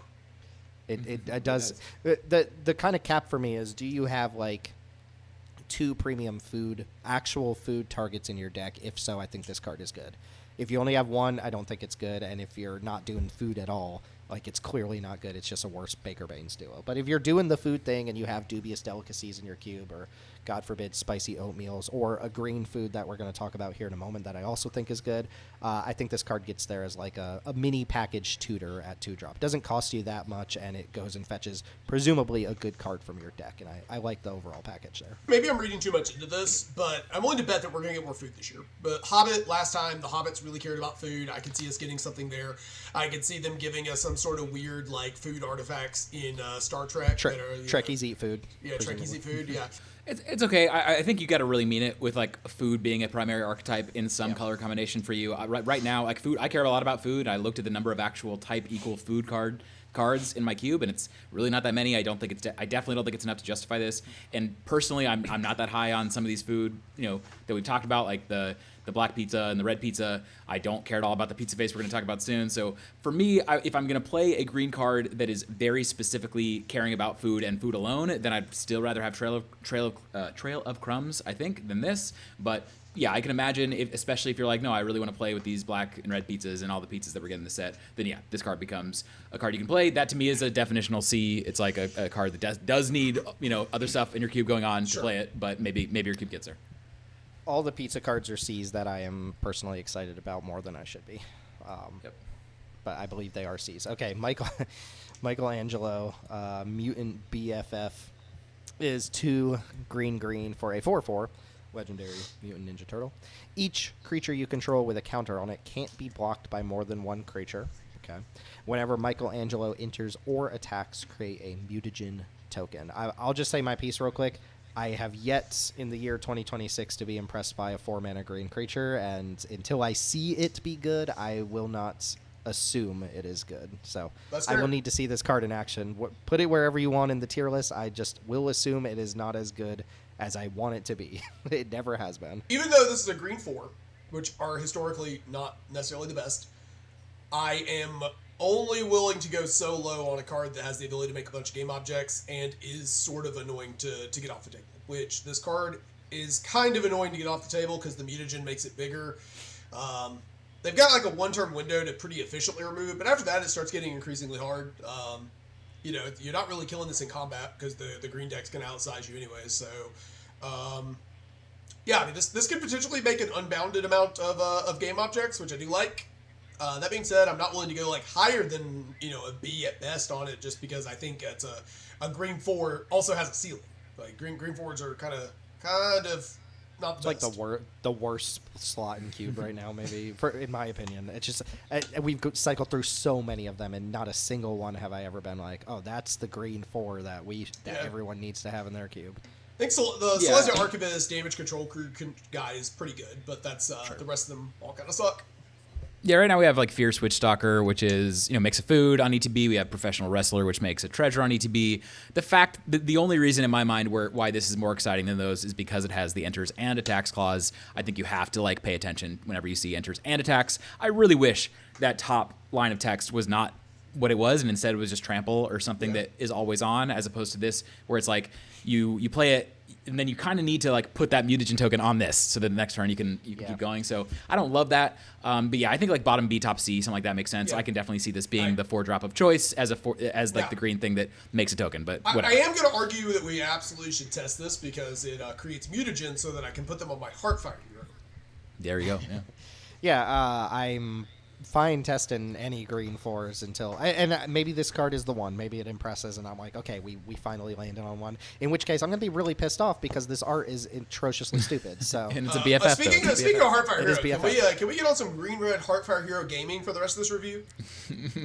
Michelangelo, your mutant big freaky friend right here. All right, another pizza card, more pizza, everyday pizza. Guac and marshmallow pizza is green for they got a giggle out of me. I guess that was the whole point. Green for an artifact food with flash. When it enters, target creature gets +2/+2 until end of turn. Untap it, and then food ability, sack it to gain 3 life for 2 mana. Why is this card so good? Yeah, this card's awesome. I think this card is great. I think this card is just really good. Why is the best green card in the set guac and marshmallow pizza? I love when we get good combat tricks. I love Yeah. a good combat trick in Peasant Cube, and this is a combat trick repurposed as a permanent that also has food synergy. You can go get it with your pizza delivery guy, which is awesome. You can sack Yeah. it to forage if you're playing the one good forage card they made. It's a permanent in play, +2/+2. It untaps it too. Look, you get a free untap. Like you can even Look, use something else if you want. You shouldn't be playing giant growths, right? You shouldn't be playing giant growths, but combat tricks are really fun when they're good. I think they're a fun layer that doesn't make it into a lot of Peasant Cubes. Yeah, taking Arachnoid adaptation, taking reach off, and then saying it's a permanent in play that has relevant types is such a huge buff to the card from like a cube ability standpoint. You think about Shelob's Ambush, you think about Grim Bobble, these cards that like if they weren't actually permanents in play, you would never, or if they didn't generate permanents, you would never consider them. But the fact that they generate permanents is huge. It's like, yeah, this is, I can't imagine not dissing this card. I don't know that it's going to be like incredibly powerful. There's probably decks that I will definitely cut it from, so it's like a, from a limited resources grade perspective, it's like a C at best, but it's just such a cool card. I think from a cube ability standpoint, I want to go to A on this, and the reason is I think people should be playing combat tricks. I think we should be playing them when they're good. I think they make the texture of cube more interesting, and I think this is like probably, unless you have access, I guess if you're paper and you have access to Briarthorn, maybe that one's better. I haven't played with that one. Rancor Yeah. is another one that it's like tough to argue for. Yeah, but like in terms of the arena card pool, this is about as good as it gets, right? Outside of like the protection spells like Tyvar Stand. Yeah, I guess my only reticence is, while I agree with you, I like tricks a lot. I think they add a lot to environments. Can I really say that I think you should be playing with them? I don't know. I think it's a little bit tough, but it's a very, very cool card at the very least. From a cool perspective, I would say it's an A. It's our tier. It's our review. Yeah, we can yeah. put it in A. It's okay. Sure. We I like recommend that. Yeah, I it like that you play combat tricks, and you should play this card. Yes. Yeah, I like that. A too because a part of me recommending this card is that I also recommend people try good combat tricks, and turning combat tricks into permanents is like a really good bridge for getting people to do that. Oh, you know what's gonna be so sick is the first time somebody flashes this in and then flashes in Sun Pearl Kieran to pick it up and then flashes it back in. Oh god. Yep. Agreed. Surely that's not Sun Pearl Kieran being broken. That's just this card being good. Is right? there? I mean, I think I've asked this before. Is there any hesitation about just sheer quantity of food gaining so much life? No, Like- I don't think that. No, I don't. I think Not if really. if you're in the situation where you're having to spend your mana that way, then that's not a bad thing. I think people over-index to this idea that like, oh, they're starting at 30 life or whatever. It's like, well, they got to strip mine themselves 7 times or whatever to do that. It's like, who cares? I think it's a good thing that those exist as options and they don't meaningfully make cube slower or anything. You like have that. to earn the right to gain a bunch of life off food. So, like, I think the thing that the foods do is that once you're in a very, very likely way, like, winning spot, they reduce the odds that your opponent has a really good top deck out of it. Which some people, maybe you're not interested in that, but I do think, given how much I push people to be assertive, and Danielius is pushing people to be assertive, and like we're telling you should be trying to kill people. Like, I think these foods, if you're not doing anything with them but like planning to crack them for 2 mana, that's a luxury, right? That's a big luxury. Really what I want to say is that to me, oftentimes when I have food on my side and I think to myself, oh, I'm safe because I have the food, that is true. And if you think that's the case all the time, then maybe you think that food is making all these games go too grindy and too long. But when I'm playing against somebody who has food, I almost never care. I'm just like, okay, yeah, they can spend mana this way. That doesn't matter. It's like if they want to spend their mana that way, I'm going to still be ahead. So I think the interplay is good on food, I guess is what I would say. Okay. Closing out green, we have Novel Nunchaku. 2 and a green for an equipment. When it enters, attach it to target creature you control. When you do, equipped creature fights up to 1 target creature an opponent controls. The equipped creature gets +1/+1 and has trample, and the equipped cost is 3. It's another card for our green-red Mighty Mouse deck. Ship it. Yeah, so there's Cartouche of Strength and Curse of the Werefox is 2 of the cards that we called out in the document. This is pretty similar to in the sense that it's a sorcery, speed, 3 mana removal spell that requires your creature to survive until resolution and leaves an object in play. This object to me seems clearly better than the object you get from Cartouche or Curse because you can move it around and it's an artifact. And green doesn't get access to much permanent removal spells. Like Hunter's Talent is obviously insane. There's Melt Strider's Resolve, which is also in my cube ended up being very, very, very good. And so I'm eager to get more of those cards for green. I think the fact that green hasn't had access to much of that historically is one of the reasons why green has struggled. So I'm eager to try this card. I don't know that I would go all the way to A, but to me it seems like a real solid role player. Yeah, I think B sounds appropriate. Like, this seems like, even though it's worse than something like Hunter's Talent in a vacuum, I think one of the things, like, first of all, obviously, Skyfisher's aside, green getting to play with cards like Deadly Dispute and being able to use those cards to, because, and another thing, too, is, like, cards like Malevolent Rumble and Doo-Doo Weaver that we're seeing a lot now, they do care that your cards are permanents, right? And green being able to rebuy these removal spells lets it play the same game that all the other colors are getting to play. So, like, this is a really big deal. We've talked about how green not having access to game objects is and blue not having access to game objects is a big reason why they're struggling. Well, green's got, like, what, 3 of them this set, or 2 of them this set, that are both, like, totally cubable cards that I think we should be trying. And one real quick note is that if you're playing in paper, Hunter's Bow is almost certainly better than this. So I don't know that in paper it makes a ton of sense to run this card, but for Arena, I think it definitely is clearly worth it. Hunter's Bow is 2 mana card.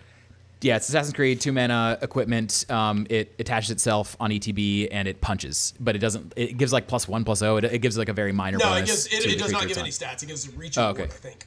There you go. Yeah, there you go. Sure. Okay. Yeah.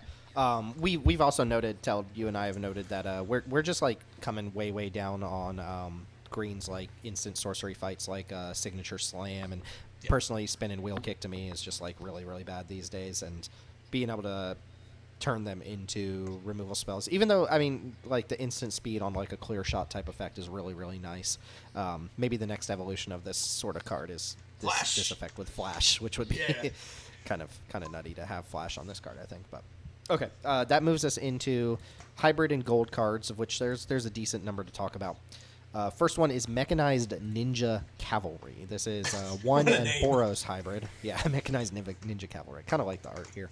1 Boros mana, so 2 mana total for a 1/1 artifact creature robot ninja. When it enters, create a 1/1 colorless robot artifact creature token. So this is your standard 2 mana for 2 1/1s, except it's artifact. And it's hybrid. It's like this is not a super powerful self-contained card, but as far as like cube equity and gluiness goes, this card fits a lot of different gloves. Like this card fills a lot of shoes, I should say. This card is so eminently cubable. Like I mean, like, okay, in terms of if the tier lists are power, this does not get an A. But if we're just talking about like does it go in your cube, the fact that it is the Goblin Instigator and the Raise the Alarm effect all condensed into one while also providing artifacts is a pretty big deal, because those card slots typically kind of suck and like one deck at the table wants them. And so being hybrid. And so being hybrid means that you can get it if you're in that deck. Like, you'll know. And artifact is huge. Being an artifact is a big deal. I don't think this card is particularly powerful, but it is much better than all the previous versions. The hybrid here carrying a ton of weight, because I don't want to put an Instigator or a Raise the Alarm in our cube, but I'll put a card that can go into the one deck that cares about it at a table. Yep, agreed with all that. My only comment is that I think I'm gonna have to start really thinking about the hybrid section in my cube. We're getting more and more hybrid cards. Watsy has stated that as a clear design goal going forward, and so I might have to start increasing the hybrid section, because right now I've got like 2 hybrid slots per color pair, and my other Boros hybrid cards are like the Dragon from TDM and Imidane's Recruiter, and this is not beating either of those. So that's the only reason for me why I don't want to just say slam dunk A. Because I don't think I'm going to actually run it at the start until I figure out a way to get more hybrid cards in my queue. But I think it's probably worth doing.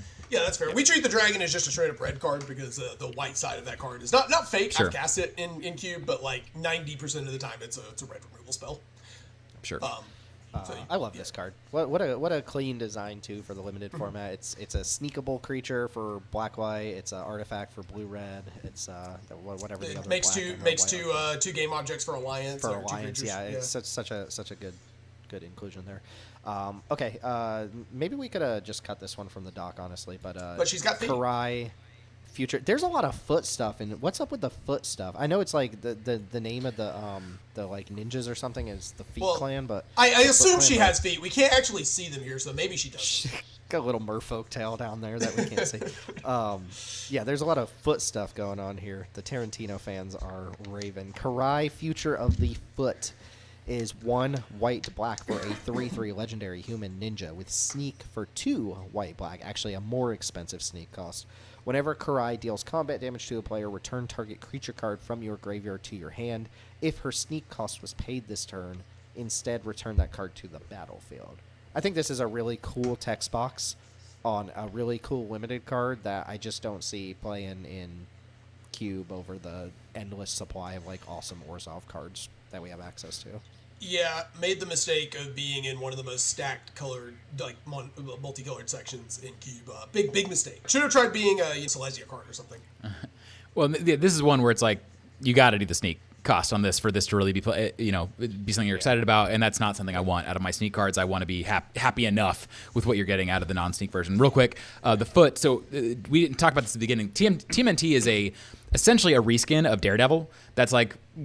That was the idea when they made it, is for it to just be like a kind of a goofy reskin of this property that already existed. And Daredevil their ninja organization is called the Hand, so that's why that's what the foot is about. The foot is the worst part about this. The worst part about this is I have no idea if you're just on the spot memeing on us. I know. And I believe you. I 100% believe you.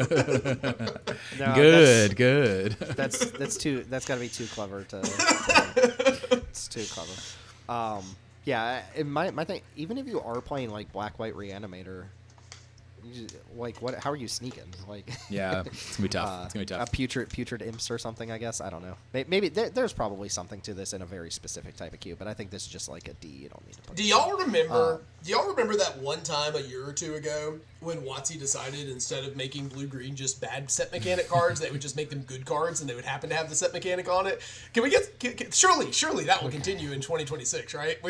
This is going to be a bookworm or the evidence collector guy, right? Genghis freaking Khan.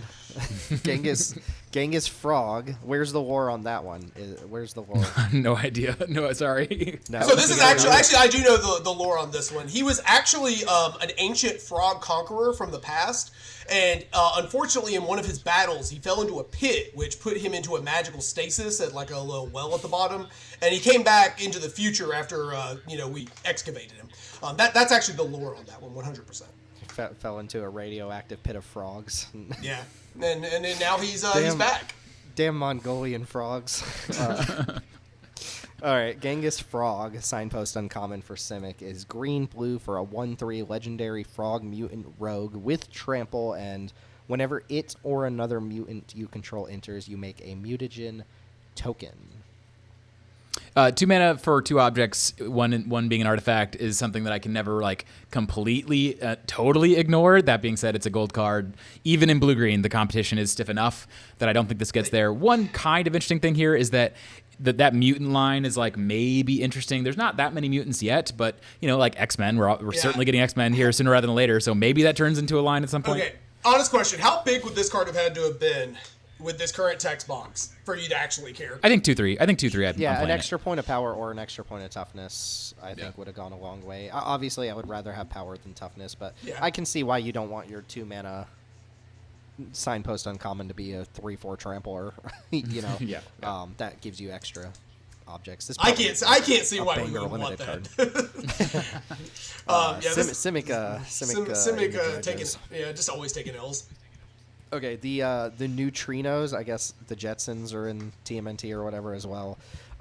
It's 2 red white for a 2/4 legendary elf rebel. They're elves? It's an elf rebel. It has flying. It has alliance. Whenever another creature you control enters, the neutrinos get +1/+0 until end of turn. Whenever the neutrinos attack, exile up to 1 target creature you own. Then return it to the battlefield under your control, tapped and attacking. 4 mana creatures that don't have ETBs, don't have haste, and don't have protection, and need to attack to do anything. Generally speaking, I'm like, I never care about those cards. However, this card is insane. If you actually do get to untap and attack with it, like just start putting together some of the combos in your head. For instance, the mighty mutants, whatever that we talked about earlier. You play neutrinos. Next turn, you play the mighty whatever. That's 2 alliance triggers already. Then you attack with neutrinos. You get to blink the mighty mutagens. That's 2 more alliance triggers. So now this is already attacking as a 6/4 flyer. You have multiple triggers from the mighty whatever going into play. This kind of pops off really aggressively, and there's a lot of cards you can do that sort of combo stuff with. Like Geological Appraiser is one that I thought of. Imagine you go this into Appraiser, and then you re-trigger the Appraiser. It's tapped. It has haste, and it's pumped the power on neutrinos multiple times. So Denilius, this is... Yeah, go ahead. Can I interest you in a Combat Thresher? Sure, yeah, absolutely. Oh my god, yeah. Like the sick. number of combos of this card is kind of crazy. That being said, it's a 4-mana card that doesn't have an ETB, it doesn't have haste, and doesn't protect itself. So I don't know. It's also competing against like yeah. the 4-mana Heroic Reinforcements, Scurry of Gremlins space, and like those cards are so reliable. Yep, agreed. So it's like bottom of C, top of D for me from that perspective. It is like, cool. man, it's gonna be fun when it works. It'll be really fun. But also, why is their car flying? Can someone please, Denilius, give me the lore drop? Why is the car flying? So in Daredevil, Yeah, that's the correct way to start that. Yeah, Daredevil's arch nemesis was a flying a flying car full of elves. Yeah, this is where UB doesn't work for me. This is like a joke for the people who know TMNT lore, and it just doesn't land for anyone who doesn't. So probably doesn't even land for people who do know TMNT lore. Yeah, this is such a cool card, man. I'm fine with testing cool cards, but Scurry of Gremlins and Heroic Reinforcements are tried and true like game-ending cards in Boros. So it's like how many... Next card, and you'll excuse me, but I prepared a prop for this. So, coming through clear there. So, next up we have Pizza Face, Gastromancer, which is 3 black red, 3 black green. I can't read through this thing. All right. Pizza Face is a 5-mana 2/4. My girlfriend was like, "What are you doing?" I was like, "I'm cutting out a face out of a pizza box. What does it look like?" 5-mana 2/4, legendary artifact creature food mutant. When it enters, create a food token. It has disappear at the beginning of your end step. If a permanent left the battlefield under your control this turn, put 3 +1/+1 counters on up to 1 other target artifact or creature. If it isn't a creature, it becomes a 0/0 mutant creature in addition to its other types. And for some reason, it has 10 mana, tap, sacrifice Pizza Face, and gain 15 life. I don't really get the joke on that, but I guess it's just super pizza. It's just made out of pizza is the joke. It's 5 pizzas. It's 5 pizzas in a trench coat. If you are able to have it come down and trigger the turn it comes down, and it makes 5/7 worth of stats across 2 bodies, are you okay with that? Quintorius. It's Quintorius Loremaster. Okay, which is a card we play in the mainline queue. Okay, so like baseline, we could get there. But Denilius, would you like to take over from here? First of all, I don't care how good it is. There's no way in hell I'm ever putting this card in my cube. I'm sorry. Like, I have to draw the line somewhere. I draw the line at Pizza Face. Okay, I can't do it. But okay, assuming the everything else about the card was invisible, or we sharpied out all of the text and the art on this card, and we're just looking at the box. The fact that isn't guaranteed to me is just like, no, it's 5 mana. That output has to be guaranteed to me to want to run this card. It's not here, so it's no go. If it was like ETB, make a food and turn it into a 3/3, then I'd be like, okay, yeah, now I might mess with this card, but absolutely not. Like, this card would need to be an incredible banger for me to be willing to play it, and it's definitely not, thank God, so I don't have to care about it ever again. For me to want to play this card, I need to be on food synergies, and I need to like guarantee I can treasure token this out on like turn 4 or something like that, and then it's really good. Yeah. It's worth noting too. Artifact on expensive cards is more downside than it is upside, because then you're getting popped by cheap witches, enchanters, and stuff like that. So just being an expensive card is a downside. You know, it's starting out with the downside of costing 5 mana. It's like, all right, now it's got a lot to do to make up, and I just don't think it makes it up. D tier and bottom of D tier because it's Pizza Face. Very bottom. Very bottom. Yep. Yep. Okay, next one, Ice Cream Kitty. S tier because it's Ice Cream Kitty. It's right. Yeah. 1 and Golgari for a 1/3 artifact food cat mutant. 2 mana, sacrifice another creature or token, draw a card, activate only as a sorcery, but that's not gated. It's not a tap ability, and then food ability. So 2 mana, 1/3 food creature that has kind of ungated but semi-expensive sack ability. That's not what they mean by pet food, dude. Are there just ice cream cats in the TMNT universe? No, it's a cat sleeping in the ice cream, right? Isn't that what's happening? I can't tell. I don't know. But it's an artifact. Well, It's also a mutant. It's a mutant cat. I have no idea. I don't care. I really don't care. Is the Well, you truth, say in but- Daredevil. Yeah, exactly. Okay, so compare this with Dockside, with Slag Drill, Scrapper. These are similar cards that like you pay 2 mana, you can sacrifice a couple of different types of permanents to draw a card. The huge downside on this card is that it's sorcery speed only. That really limits the use case of sacrifice effects, and I think that probably kills it for me, even though I do love that this is, there's a lot of cube equity stuff going on here. It's a hybrid card, it's an artifact, it's a food, sure, I get all that, but I think that top line is just enough worse than other cards that we get that I just don't think it's worth running. But, I think if you run it in your cube, it's not like you're going to be super sad. I feel like this is the kind of card that I'm going to end up cutting a lot, even though it's the kind of card I'm going to draft a lot and then never play, if that makes sense. It also struggles a little bit because if you're limited on hybrid cards, the Golgari section already has 2 really powerful ones in Ravenous Squirrel and Disrupted Stormbrood, I think is the name of the other one, the Omen Dragon from TDM. And both of those cards are really powerful, and this card doesn't quite get there, whereas those cards... There's also... Yeah, the Giant as well. Sure, Greenback has a lot of good hybrid stuff. So I'm almost willing to just go to D with this. Like I think you probably shouldn't be playing this card. So from the TMNT wiki, I got to get this in. Ice Cream Kitty is a mutant ice cream cat. That was a given. She debuted in Of Rats and Men. When April and Casey found a stray cat, Mikey took care of her. But after she ate some of Mikey's spilled ice cream that was mixed with mutagen, she transformed into a mutated ice cream cat hybrid. Ever since then, she's lived in the freezer in the kitchen lair, then in the freezer in the O'Neill farmhouse. She's very affectionate and cuddly. That's so nice. That's so great and cool. And like, it definitely makes me feel, when I'm playing my Magic card game, it makes me feel cool and like powerful, like a magician. No, you know? hit him with the murder. Hit him with the murder. Hit him with the ice cream cat. Okay. What was Anyways. what's the new black kill spell in the set? It's called Death in the Family or something like that. Hit him with the poor cat.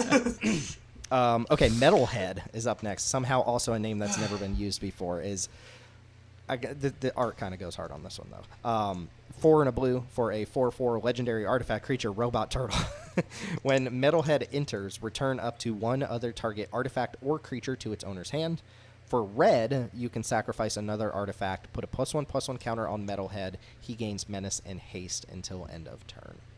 Is this card gonna I think this card slaps. I think the problem is I don't know exactly where to play with it. But like if you recall the what was the blue version of this? Oh, I put it in here. Spikeshell Harrier. Spikeshell Harrier was in DFT and it was awesome in DFT. Now I think that DFT was a set for bounce creatures to work really, really well because there's a lot of just like big random things in that set. The template of 5 mana blue creature that bounces something on ETB, I've been less impressed with that in Cube. But giving this the ability to have haste really changes the equation a lot. So I'm inclined to view this as a blue-red card, even though theoretically it might get played sometimes outside of blue-red.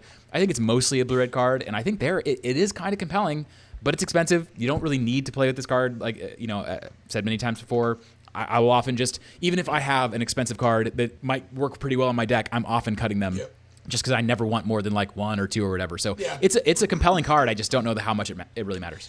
Yeah, I mean, I think this card is cool. The art's pulling some heavy lifting for me, but I've never really wanted expensive mana war, but obviously, like if this was just 6 mana, 4 blue red for 5/5 haste menace, bounce a creature, I would probably look at that card and be like, I don't need a lot of 6 drops, but that seems like it has a pretty big impact on the game. And this is obviously like that card, but a little more flexible and further down the line. So I'm not sure. It's like I'm just so skeptical of 5 mana artifact creature that I'm like, probably. It's one of those like I could see it, but probably not. I would be willing to try this over Depth Defiler because that card hasn't been showing up a ton lately. I'm not convinced it's better, but I'd be willing to try it. Worth a shot, I think. There's clearly something here, right? Like, you think you're stable and your opponent 5/5 hastes you with menace, bounces one of your creatures, and also sacrificed like a cryogen relic or something to do it. Mm-hmm. It's like, okay, that's quite a bit from this random blue card. So there's certainly something here. I think like it's got to be BC ranged. Like this is not an unplayable card by any means. Yeah, agreed. This one is an unplayable card, unfortunately.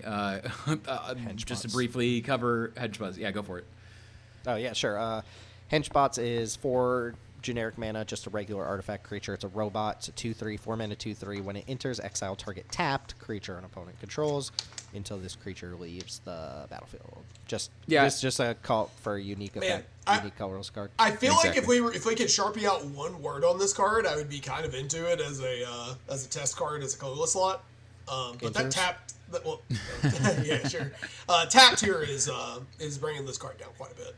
Agreed. Yep, totally agree. One of the things I was going to bring out, because I've seen people talk about this card, like, to me, one of the most important use cases for Banisher Priests is the fact that they reach out and they hit tokens, and I feel like tokens are just much less likely to be tapped in general, and the fact that this is 4 mana versus 3 for the normal Banisher Priest template, I think matters a lot also. So even though colorless cards tend to be quite bad, this doesn't really, I think, actually help. Yeah, just don't play them. No one's forcing you to play bad colorless cards.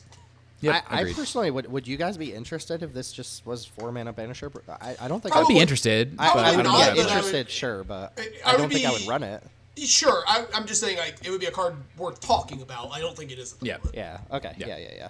I'm notoriously hate the Banisher Priest text. Yeah, that one's next. Yeah. Go Ninja Go, which Danelius cued us into the fact that this is apparently a Vanilla Ice song or something. So the intro to a Vanilla Ice TMNT crossover. Yeah, this card is also super sweet. It is red-white for a sorcery. Choose one or both.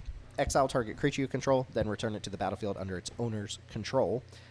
Or Go Ninja Go deals damage equal to the greatest power among creatures you control that target creature and opponent control. So you've got kind of a non-targeted bite there that always just pulls your highest power creature but doesn't target, and then you've got a flicker effect, but at sorcery speed. And again, this is playing into the whole alliance shtick of the set, which is really, really cool. But if you get value off of that first mode, this is nuts, right? Yeah, this card seems very strong. I mean, if I just assume that most of the time, even if I assume we're not getting a great ETB, let's say it's like a 1/1 or something, like a 1/1 kill a thing is pretty good, and the ceiling here is really high. This is the kind of card that, I think you have a comment here, Tim, about it being the kind of card that you put in and it's like, I don't really know what you guys are gonna do with it, but if it's good, you'll find something to do with it that's cool. You'll figure something out. Yeah, it's obviously a powerful card. I hate sorcery speed on this. On both modes. On both modes, I really want instant speed. So that part. This would be so insane as it is. I know that's the issue. So I don't know. Part of my concern with this as well is the decks that are looking to run this. White red is maybe the worst color pair to run this. Though then again, it's kind of cool to give white red a little bit more of this, pure value generating card along these lines. So I don't know. I'm a little bit lower on it, I think, than you guys are. I definitely can imagine white red decks that don't even play this. And so from that perspective, it's from a limited resources grade, I would give it a C. Does it beat out the other white red gold options? I'm inclined to say no for now, but it is the ceiling on this is obviously very high. So I can understand running it for sure. Yeah.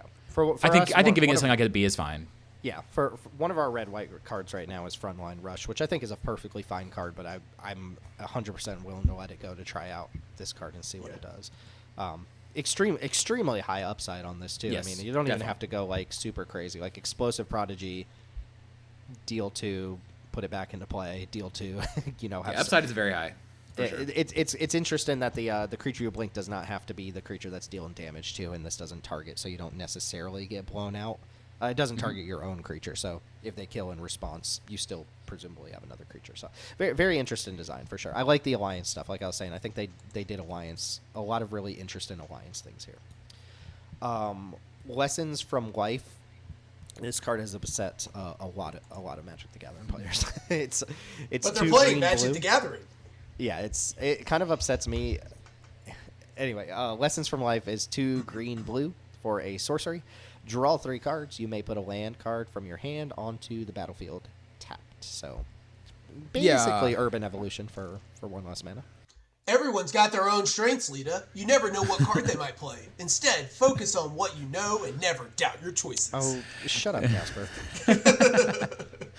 I do think this matters a lot, that this is one cheaper than Urban Evolution. I think it just kind of outclasses that card, given that fact. But I still don't know how much I care about like 4-mana tap out to get some card advantage. Yeah. To me, the reason to care about this at all is you social engineering and the associated landfall cards in green, and that if you consider this alongside the Biomechan Engineer, maybe Ignis Ciencia from Final Fantasy, now you're starting to actually see maybe a realistic blue-green landfall package. So from that perspective, I think this is like a C. If I'm really pushing that landfall package, I think this could make some sense. Sure. Yeah, not too much else to add personally. I think C is a fine place to put this. Tainted Treats is, I think, the last actual gold card here. It's 1 black-green for an instant. Destroy target artifact or creature. If its mana value was 4 or less, create a food token. So anyone who's still on Putrefy, which I do see sometimes in lists, you can bump out Putrefy now. Is this card good even with that comparison? This seems fine. We all ranked it as a C originally. I think this is just a very, very clear example of, like, I don't know, a card you can play but do not have to play. Like, it's just a murder with some upside.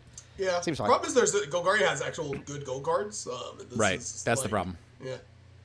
Without that, I think this would be like a clear slam dunk B, but like the competition is fierce. So I'm more inclined to say it's a C in the sense that like I want some kind of a food theme or package in my black-green section to play with this.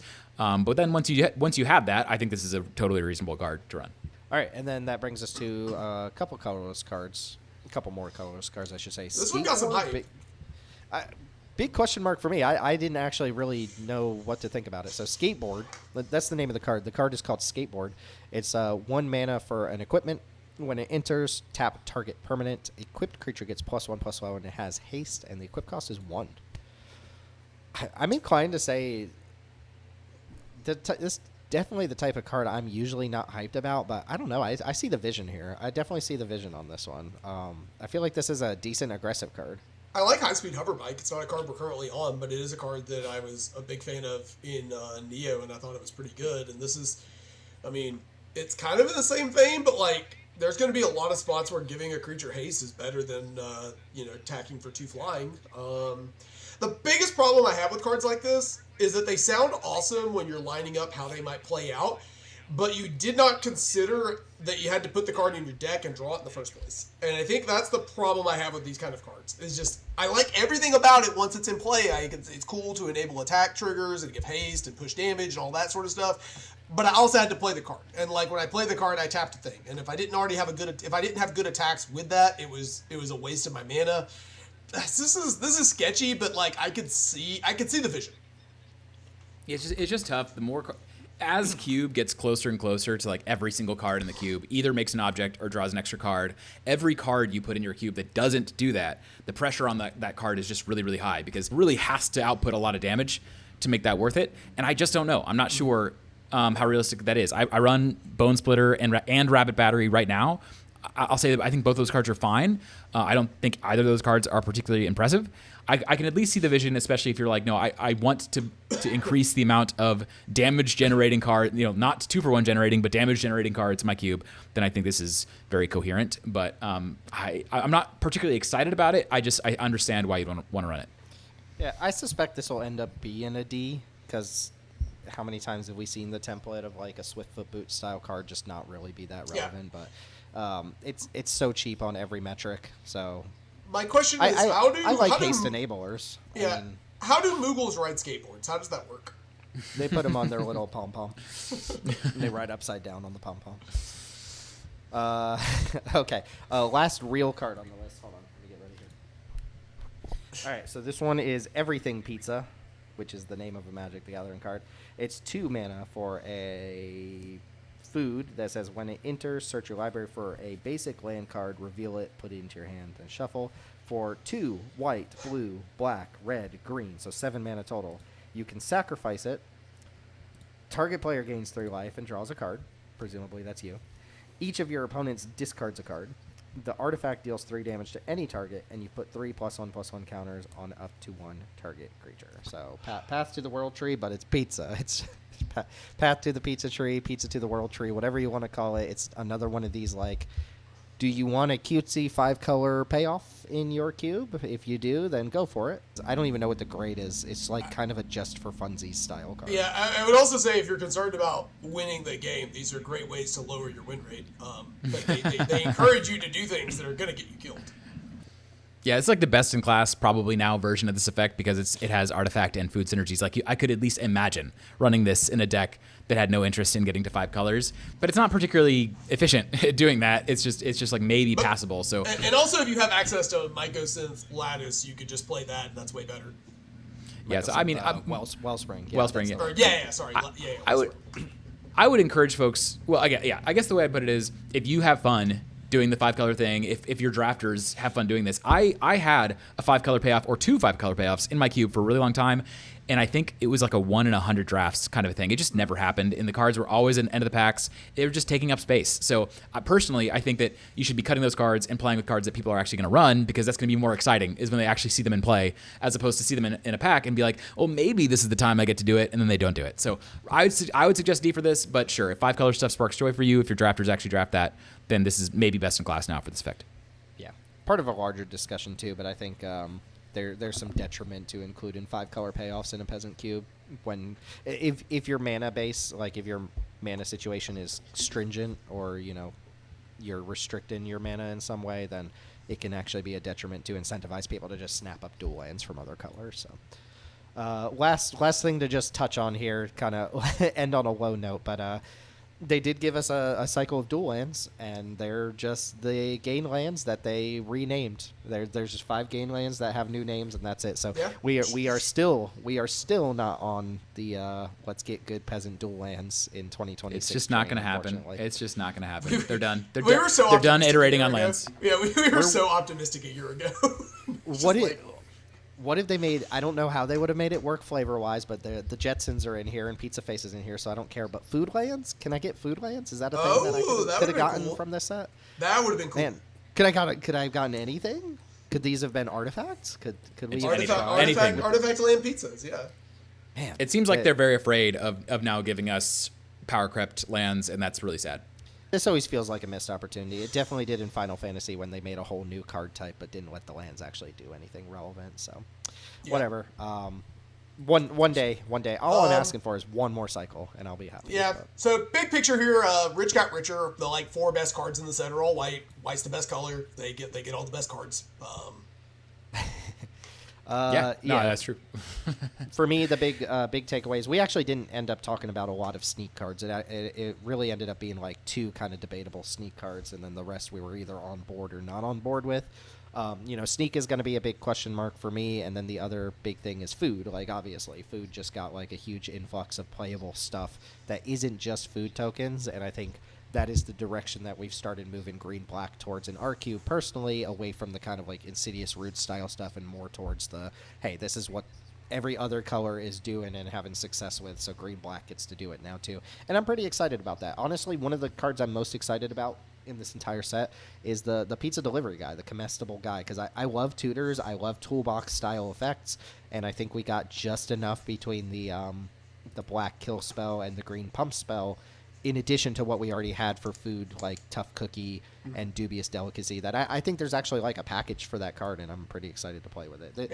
I mean, if you look at this list, everything from like, I don't know, the black pizza up in C tier and above is like stuff that I'm generally interested or excited about, or I think is like cubable. That's a lot from a small set that has like 195 cards total. You know? Hit rate here is way higher than ECL. We added 5 cards from the whole set. Now, granted, that card was that set was a typal set, so like there's reasons for that. But yeah, the set was kind of hitting on all axes as long as you don't care about blue cards. If you like blue cards or black cards, or they're not the best set. But it's the quintessential 2026 Peasant cube set. All the cards line up with all the things that we're doing, and white has all the best cards. So yeah, it makes sense. This is like designed for Peasant cube almost. Yeah, super cool. So I guess the takeaways kind of wrote themselves. The mechanics were lined up in such a way that like this was always going to be a Peasant Cube set. And granted, none of the there's no groundbreaking mechanic here, right? Like mutagen is not groundbreaking. No. Sneak is just ninjutsu. Disappear kind of didn't even exist. We talked about one disappear card, and it was Pizza Man. So.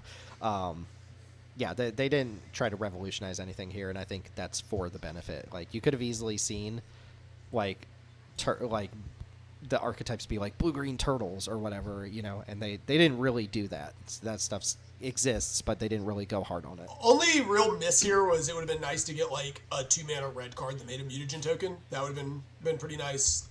Or obviously good blue cards, but like I'm not gonna even bother thinking about what that would have needed to look like. But just in terms of like cards that I felt like we were gonna get that we didn't, was like a cheap red creature that made a mutagen token. All right, cool. So that's TMNT again. I think we brought a little bit more positivity than we necessarily had to. So the main line. So I did hear one comment back, I believe from Sasuke. I'm sorry, I'm mispronouncing your name, but one person who said they do want to still see like an ins and outs mainline episode. I'll be honest with you. There's like 3 cards from this set that are probably going to make it into our mainline cube. So if we do an ins and outs style episode, it's the TMNT portion of it is probably just going to be a small amount, and we might talk about other changes happening to that cube. So we'll see what happens with that. And this is not this as good as this is as a Peasant cube. It is not a good. It is not a good set for higher power level cubes, I don't think, unless I'm missing something overall. But whatever the next episode ends up being, it'll be something probably related to the mainline cube and TMNT, but I'm not exactly sure what that's going to look like yet. We'll see. And of course, to the listener, let us know what you think about that. Let us know what you think about doing tier lists here for the Peasant review, and let us know what you think about, the grade changes and talking about mechanics here. Basically, anytime we make a change to the way we've been doing the Peasant reviews, I would like to hear feedback on it. So, any final thoughts on TMNT before we let the people come go? Play? Come play. Yeah, I'm really disappointed with how good this set ended up being. I really not looking forward to seeing some of these cards in cube, but also looking forward to playing them. So, yeah, ditto.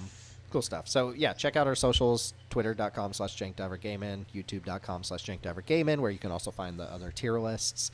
You can find our Discord wherever you're listening to this podcast. You can find Denelius. Denelius is Peasant All-Star Cube on Cube Cobra, which will be linked here as well, or you can just come talk to him in the Jank Diver Gaming Discord as well. At him, he likes being added at about 3 o'clock in the morning. It's one of his favorites. And, yeah, we'll be back for more Peasant Cube in the future. We'll be back for... Secrets of Strixhaven comes out in April, so I think we've got a little bit of chunk of time before the next big set drops. So we'll get some more content in. I figured this was like a 4-week set, given that it was small. No, I think it's actually around longer than ECL was. ECL, nice. Crazy to think about. Yep, that's crazy. Yep, that's going to go ahead and do it. Cowabunga dudes or whatever. I do have one question for you guys for the arena launch. Do we think this is going to be the same sort of break glass in case of emergency sort of situation that OM1 was? Or do we think that... Because I don't know if that was a product of OM1 being like horrendous to look at or the set just being really miserable to play because of pick 2. No one's going to play this. That's my thought as well. So based solely off of some stuff from my job, TMN Draft Sim, the response to TMNT has been very tepid. I'll have a better picture of that next week when we start actually publishing articles about the set. But my suspicion is this will last a little bit longer than OM1 because it doesn't have the stupid like redo the set thing. I also think the format looks really cool and good from Limited. It's just I think pizza will turn enough people away that like I think this format will last like 3 weeks and then you'll see people playing Cube and Final Fantasy, and I imagine the Cube will go back up like immediately. So, which is a shame because if you had just taken everything that's here and reflavored it as like a Kamigawa set, I think people would be so hyped for this. Oh my god, this would be awesome. Yeah. Instead of food, instead of pizzas, it's like whatever, I don't know, rations or something. There's definitely a world where people would have been excited about everything we just talked about, just reflavored in MTG Universe or whatever. Big UB story there. But okay, That's going to go ahead and do it Thanks to the listener, as always. Thanks for putting up with me coughing throughout half of this. I don't know how much of that came through on your end, but we'll be back next time, and I guess that's the same thing. We'll catch you next time. We'll catch you next time, folks.